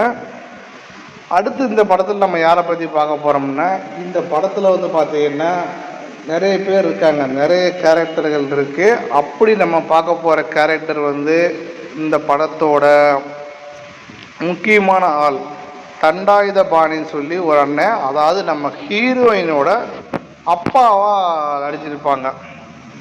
அவர் தாங்க நம்ம ஹீரோயினுக்கு அப்பாவாக இந்த படத்தில் நடிச்சிருக்காரு. இவர் இதுக்கு முன்னாடி பார்த்தீங்கன்னா சொப்பன சுந்தரின்னு சொல்லி ஒரு படம் வந்திருக்கு. அந்த படத்தில் ஒரு வில்லன் ரோல் பண்ணியிருப்பார். சொப்பன சுந்தரி வந்து நம்ம ஐஸ்வர்யா ராஜேஷ் நடித்த படங்கள். அந்த படத்தில் ஒரு வில்லன் கேரக்டர் பண்ணியிருப்பார். அதுக்கப்புறம் இப்போ அந்த ஆந்தரன் அந்த ஹண்டர் படத்தில் நடிச்சிருக்காரு. கிட்டத்தட்ட 2023 சொப்பன சுந்தரி படம் வந்துச்சு. அது ஒரு நல்ல காமெடி மூவியாக இருக்கும். அந்த படத்துக்கு அப்புறம் கிட்டத்தட்ட ஒரு 3 வருஷம் கழிச்சு இந்த படத்தில் நடிச்சிருக்காருங்க. இந்த படத்தில் இவங்க வந்து ஒரு வித்தியாசமான ஒரு வில்லன் கேரக்டர்.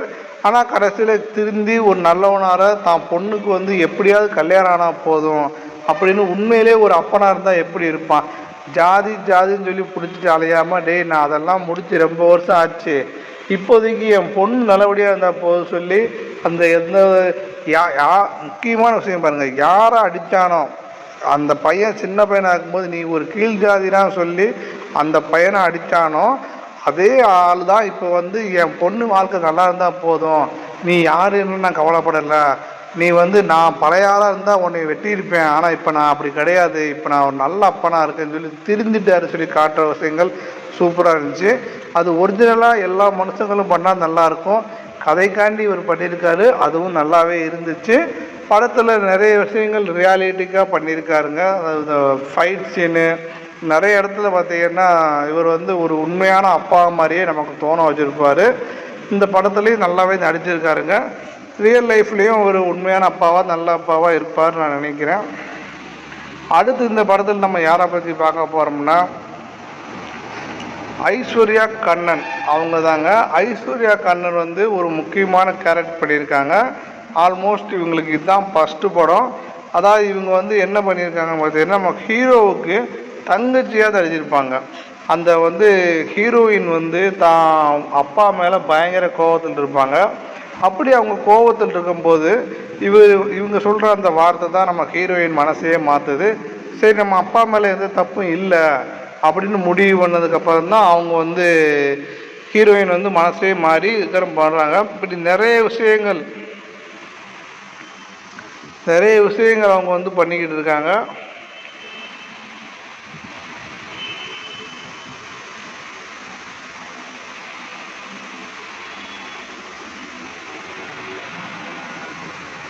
ரொம்ப அற்புதமாக நடிச்சிருக்காங்க. அதாவது இந்த படத்தில் இவங்களுக்கு படத்துக்கு என்ன தேவையோ அந்த கதைக்கு என்ன தேவையோ அதை கரெக்டாக நடிச்சிருக்காங்க. 2 சீன் வந்தாலும் இவங்களோட கேரக்டர் நம்ம மனசில் சூப்பராக நல்லா பதிஞ்சிருக்கு. அதில் எந்த மாற்றம் கிடையாது. இந்த ஒரு கேரக்டராகவே வாழ்ந்திருக்காங்கன்னே சொல்லலாம். நடிச்சிருக்காங்கன்னு சொல்கிறத விட அந்த கேரக்டராகவே வாழ்ந்திருக்காங்க. அது பார்த்தாலே தெரியுதுங்க. நல்ல ஒரு பெர்ஃபார்மன்ஸ் கொடுத்துருக்காங்க இந்த படத்தில் வந்து. அடுத்து இந்த படத்தில் நம்ம யாரை பற்றி பார்க்க போகிறோம்னா நம்ம கௌதின் கேரக்டரில் நடிச்சு வந்த படம் காட்வின் ஜி இருக்கார்ல, அவரை பற்றி தான் பார்க்க போகிறோம். அவர் வந்து ஏற்கனவே பார்த்தீங்கன்னா பாகுபலி த பிகினிங் 2015 படத்தில் நடிச்சிருக்காரு. அதில் வந்து பார்த்தீங்கன்னா ஒரு சின்ன கேரக்டர் பண்ணியிருப்பார். அதில் அப்புறம் 47 மீட்டர்ஸ் சொல்லி ஒரு படம் வந்துச்சு, டவுன் சொல்லி, அப்புறம் டம்போன்னு சொல்லி ஒரு படம் வந்துச்சு. இந்த படத்துலலாம் நடிச்சிருக்காருங்க அவர் வந்து. இதில் இந்த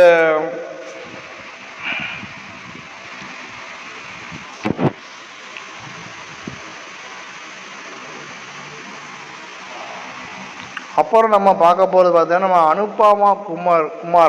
அனுபாமா குமார் வந்து ஒரு சைக்காட்டிஸ்ட் டாக்டராக அடிச்சிருப்பாங்க. இவங்க தான் முக்கியமான விஷயத்தையே சொல்ல ஆரம்பிப்பாங்க இந்த படத்தில் வந்து. இந்த மாதிரி ஹீரோ கிட்ட வந்து நீ எதுக்கும் இந்த மாதிரி கல்யாணம் பண்ணு போய், அதுக்கப்புறம் அவங்க ரியாக்ஷன் எப்படி இருக்குன்னு பார்ப்போம் சொல்லி நம்ம ஹீரோ வந்து அனுப்புகிறதே இவங்க தான்.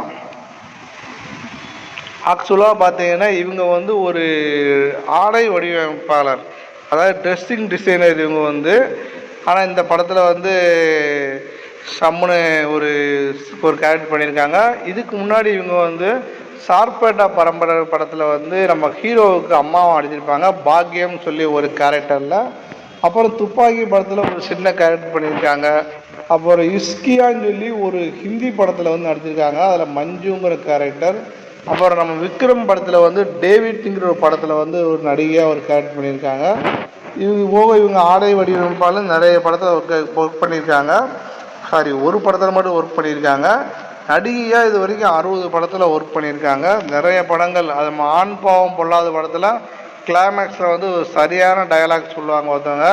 இவங்க சொன்ன டயலாக் அப்புறம் தான் நம்ம ஹீரோயின் மனசு மாதிரி ஹீரோக்கிட்ட போய் சேருவாங்க. அந்த ஆண் பாவம் பொல்லாத படத்தில் அருமையான ஒரு டயலாக் கிளைமேக்ஸில் வந்து, இங்கே யாரும் கீழே மேலே கிடையாதுமா, எல்லோரும் ஈக்குவல் தான் சொல்லி எனக்கு சொல்ல தெரியல, ஆனால் நல்ல டயலாக் பண்ணியிருப்பாங்க. நல்ல ஒரு கிளைமேக்ஸ் சீனில் தான் இந்த படத்துலேயும் ஆல்மோஸ்ட் கிளைமேக்ஸ் சீனில் தான் வராங்க. அதுலேயும் நல்ல ஒரு சரியான கேரக்டர், இதுலேயும் ஒரு சரியான கேரக்டர். எந்த படம் போனாலும் இவங்களுக்கு ஒரு நல்ல கேரக்டர் கொடுத்துட்றாரு டைரக்டர்.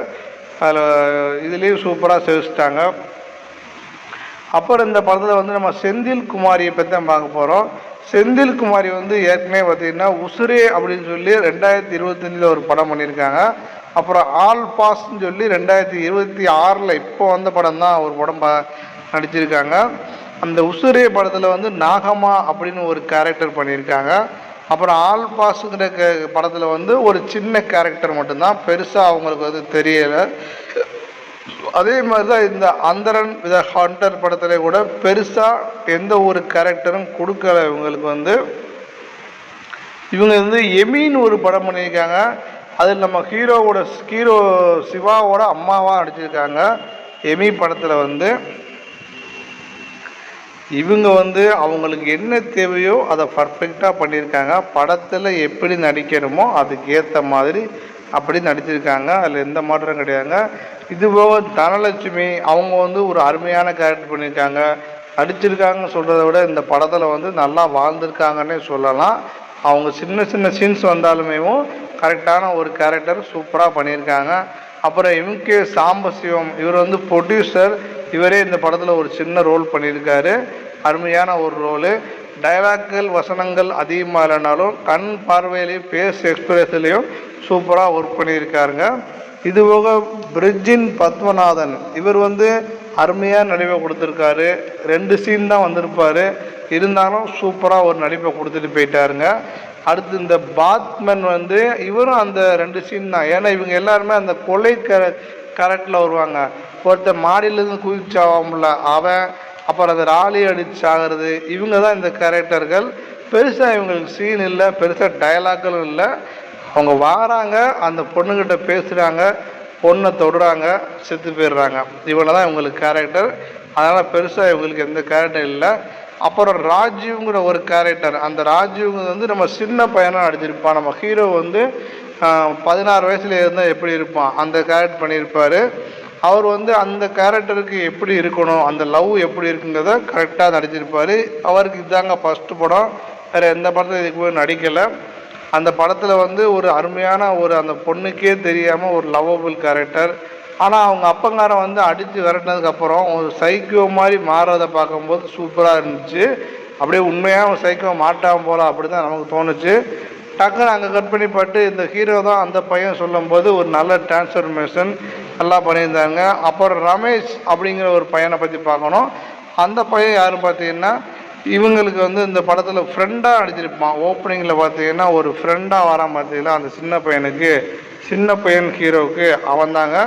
இவனுக்கு பெருசாலாம் ஒன்றும் இது கிடையாது. அப்புறம் நம்ம பிரியங்கா செல்வி இவங்க வந்து பார்த்திங்கன்னா இதில் வந்து ஒரு சூப்பரான படம். இதில் வந்து எல்லாருமே புதுமுகம் தாங்க. புதுமுகத்தை மட்டுமே நம்பி படம் எடுத்திருக்காரு நம்ம டைரக்டர். மேக்ஸிமம் இந்த மாதிரி புதுமுகங்கள் வச்சு பண்ணுறாங்கன்னா அதெல்லாம் அவங்களோட ஃப்ரெண்ட்ஸ் அண்ட் ஃபேமிலியாக தான் இருக்கும். முக்கியமாக ஃப்ரெண்ட்ஸு சேர்ந்தவங்களாக தான் இருப்பாங்க. அப்படி தான் எல்லாரையும் வச்சு எடுத்திருக்காரு. அந்த மாதிரி அந்த வரிசையில் அடுத்து பார்த்திங்கன்னா சுந்தர் அவரும் புதுமுகம் தான். அப்புறம் நம்ம ஹீரோயின் இவானா வருண் இவங்களுக்கும் ஆல்மோஸ்ட் இதுதான் புதுமுகம் தாங்க. இந்த படம் தான் அடிச்சிருக்காங்க. இதுக்கப்புறம் ஒரு படம் வருது. அந்த படம் பேர் வந்து நாஸ்திகன் சொல்லி ஒரு டிவி சீரியலில் அடிச்சிருக்காங்க. நம்ம ஹீரோயின் வந்து இப்போ தான் அந்த டிவி சீரியல் ஓடிக்கிட்டு இருக்கு. அதில் வந்து பார்த்திங்கன்னா நாஸ்திகன்னு சொல்லி ஒரு சீனில் சூப்பராக அடிச்சிட்ருப்பாங்க. அதுலேயும் ஆல்மோஸ்ட் ஹீரோயினை தான் பண்ணியிருக்காங்க. அதுக்கப்புறம் சீரியலில் இருந்தால் இந்த படத்துக்கு வந்திருக்காங்க.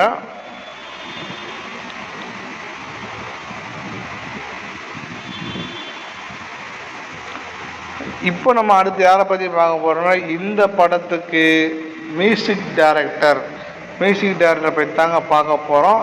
ரொம்ப இந்த படத்துக்கு முக்கியமானது மியூசிக் டைரக்டர் தான். அந்த மியூசிக் டைரக்டர் வந்து நம்ம எஸ்ஆர் ஹரி அவர் தாங்க பண்ணியிருக்காரு. இந்த படத்துக்கு வந்து ஆல்ரெடி இவர் வந்து இதுக்கு முன்னாடி வந்து காலங்களில் அவள் வசந்தம் அப்படின்னு சொல்லி 2022 ஒரு படம் பண்ணியிருக்காரு. அதுக்கப்புறம் அதே வருஷத்தில் சமத்துவம் சொல்லி இன்னொரு படம் பண்ணார். அப்புறம் 2024 பிள்ளையார் சுழி அப்படின்னு சொல்லி ஒரு படம் பண்ணாருங்க. இந்த 3 படமுமே நம்ம யாருக்குமே தெரிய வாய்ப்பு இல்லை. ஏன்னா அப்படி ஒரு படங்கள் தான் பண்ணார். அதுபோக 2023 பார்த்தீங்கன்னா டிஜிட்டல் கிராமம் சொல்லி ஒரு படம் பண்ணார். இது எல்லாமே நார்மலான படம் தாங்க. படத்தோட மியூசிக் வந்து பெருசாக யாரையும் கவரல, பெருசாக யாருக்கும் தெரியலை. அதே மாதிரியே இந்த படத்துலேயும் ஆல்மோஸ்ட் பெருசாக மியூசிக் ஒன்றும் இல்லைங்க. ஒரு த்ரில்லர் மூவிக்கு வந்து மியூசிக் எப்படி இருக்கணும் தெரியுமா? அருமையாக இருக்கணும். அந்த ஒரு சின்ன கிளிங்க் அப்படிங்கிறத கூட நமக்கு புல்லரிக்கணும். அடுத்து என்ன நடக்குன்னு பயப்படணும். அப்படி ஒரு மியூசிக் வேணும் இப்போ த்ரில்லர் மூவிக்கு வந்து. இதில் அப்படி சீன்கள் நிறையவே இருக்குது. இந்த படத்துக்கு தேவையான சீன்கள் நிறையவே இருக்குது. ஆனால் அந்த மியூசிக் டைரக்டர் சரியாக கொடுக்காம விட்டாருன்னு தான் எனக்கு தோணுது. ஒருவேளை பட்ஜெட் பரவாயில்லைனால இந்த மாதிரி கொடுத்து போல டைரக்டர் புதுமுக மியூசிக் டைரக்டருக்கு ஒரு நார்மலான மியூசிக் டைரக்டருக்கு சான்ஸ் கொடுக்கணும்னு நினச்சது சந்தோஷம்தான்.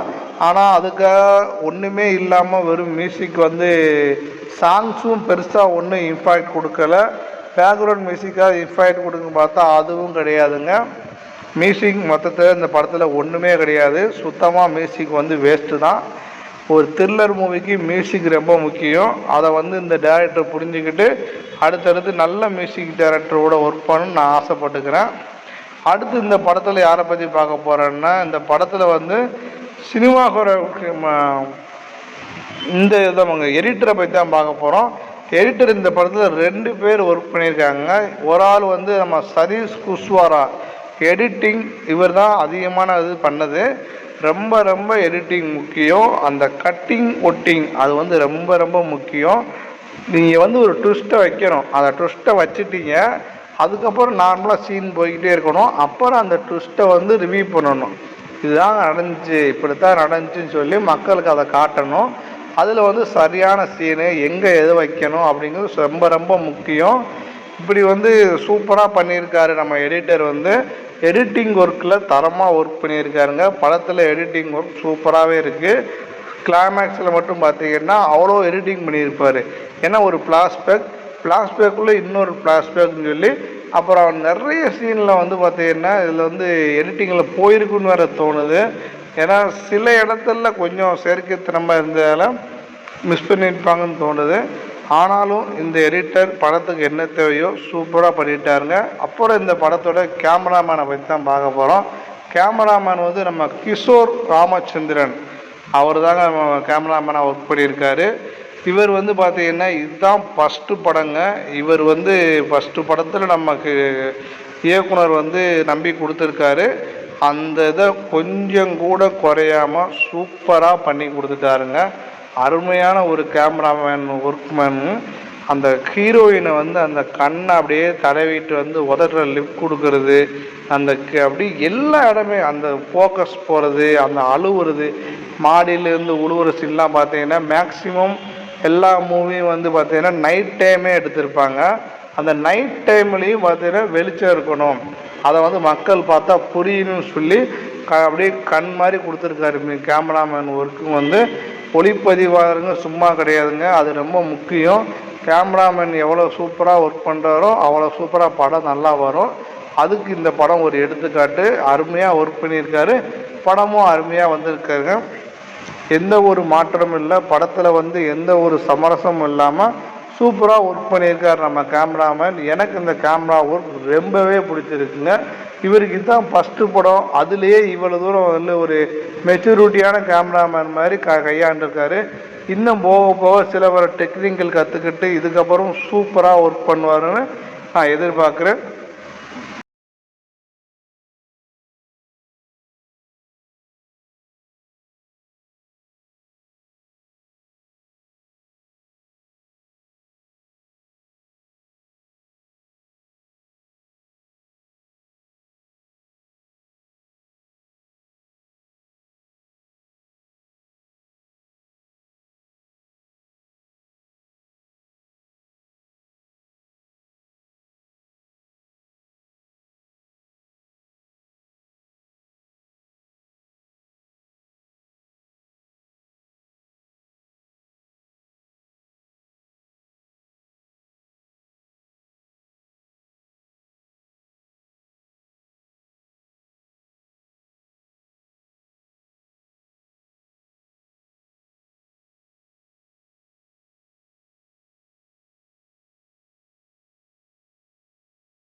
சரி, ஓகே மக்களே, இந்த அந்தரன் படத்தை பற்றி நம்ம ஃபுல்லாமே பார்த்தாச்சு. அதாவது ஒன்லைன் ஃபுல்லாக பார்த்தாச்சு. அதுபோக இந்த படத்தோட மொத்த ஸ்டோரியும் ஃபுல் மூவியும் தெளிவாக நம்ம ரிவ்யூ பண்ணியாச்சு. அப்புறம் இந்த படத்தில் வந்து யார் யார் நடிச்சிருக்கா, என்னென்ன கேரக்டர் அப்படின்னு சொல்லி எல்லாமே தெளிவாக பார்த்தாச்சு. அதுக்கப்புறம் அவங்களோட நடிப்பு எல்லாமே பார்த்தாச்சு. இப்போ இந்த படத்தோட ப்ளஸ் அண்ட் மைனஸ் மட்டும் பார்ப்போம்.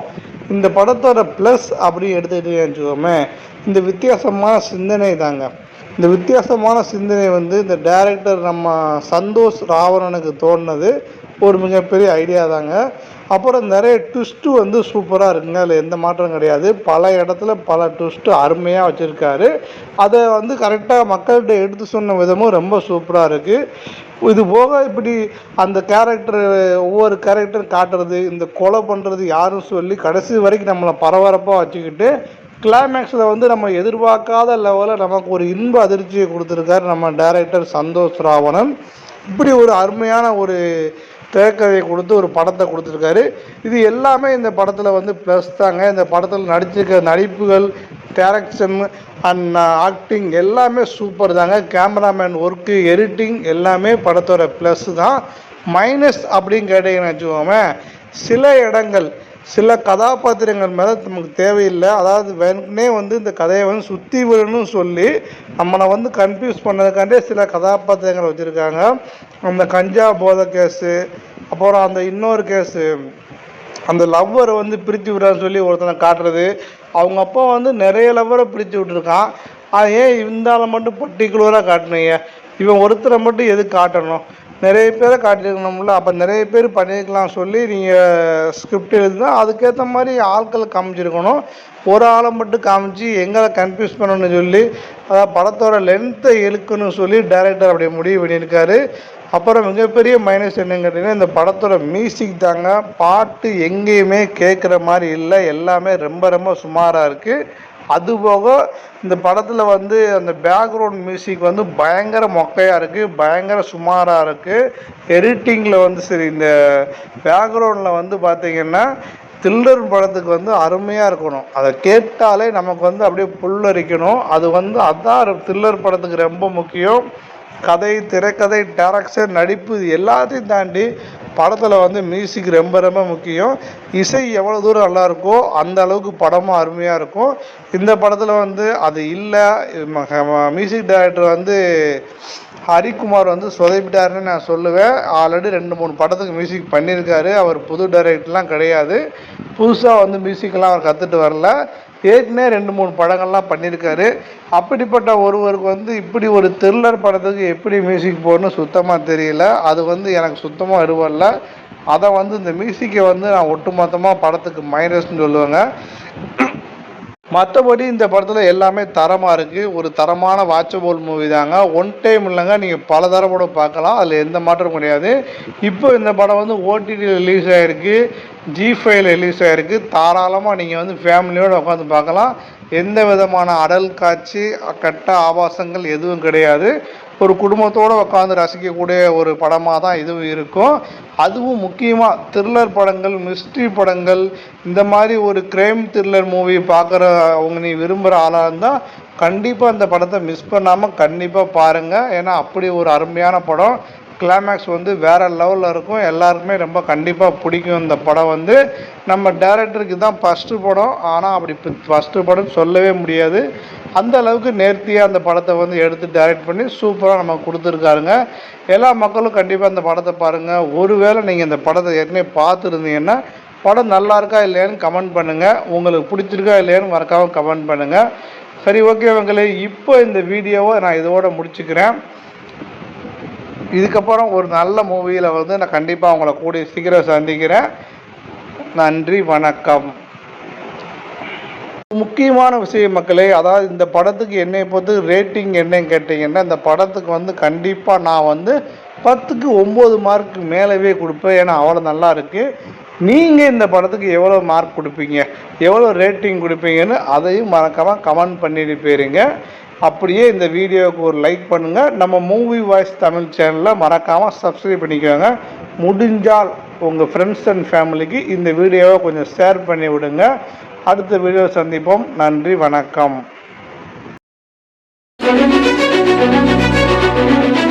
Thank you.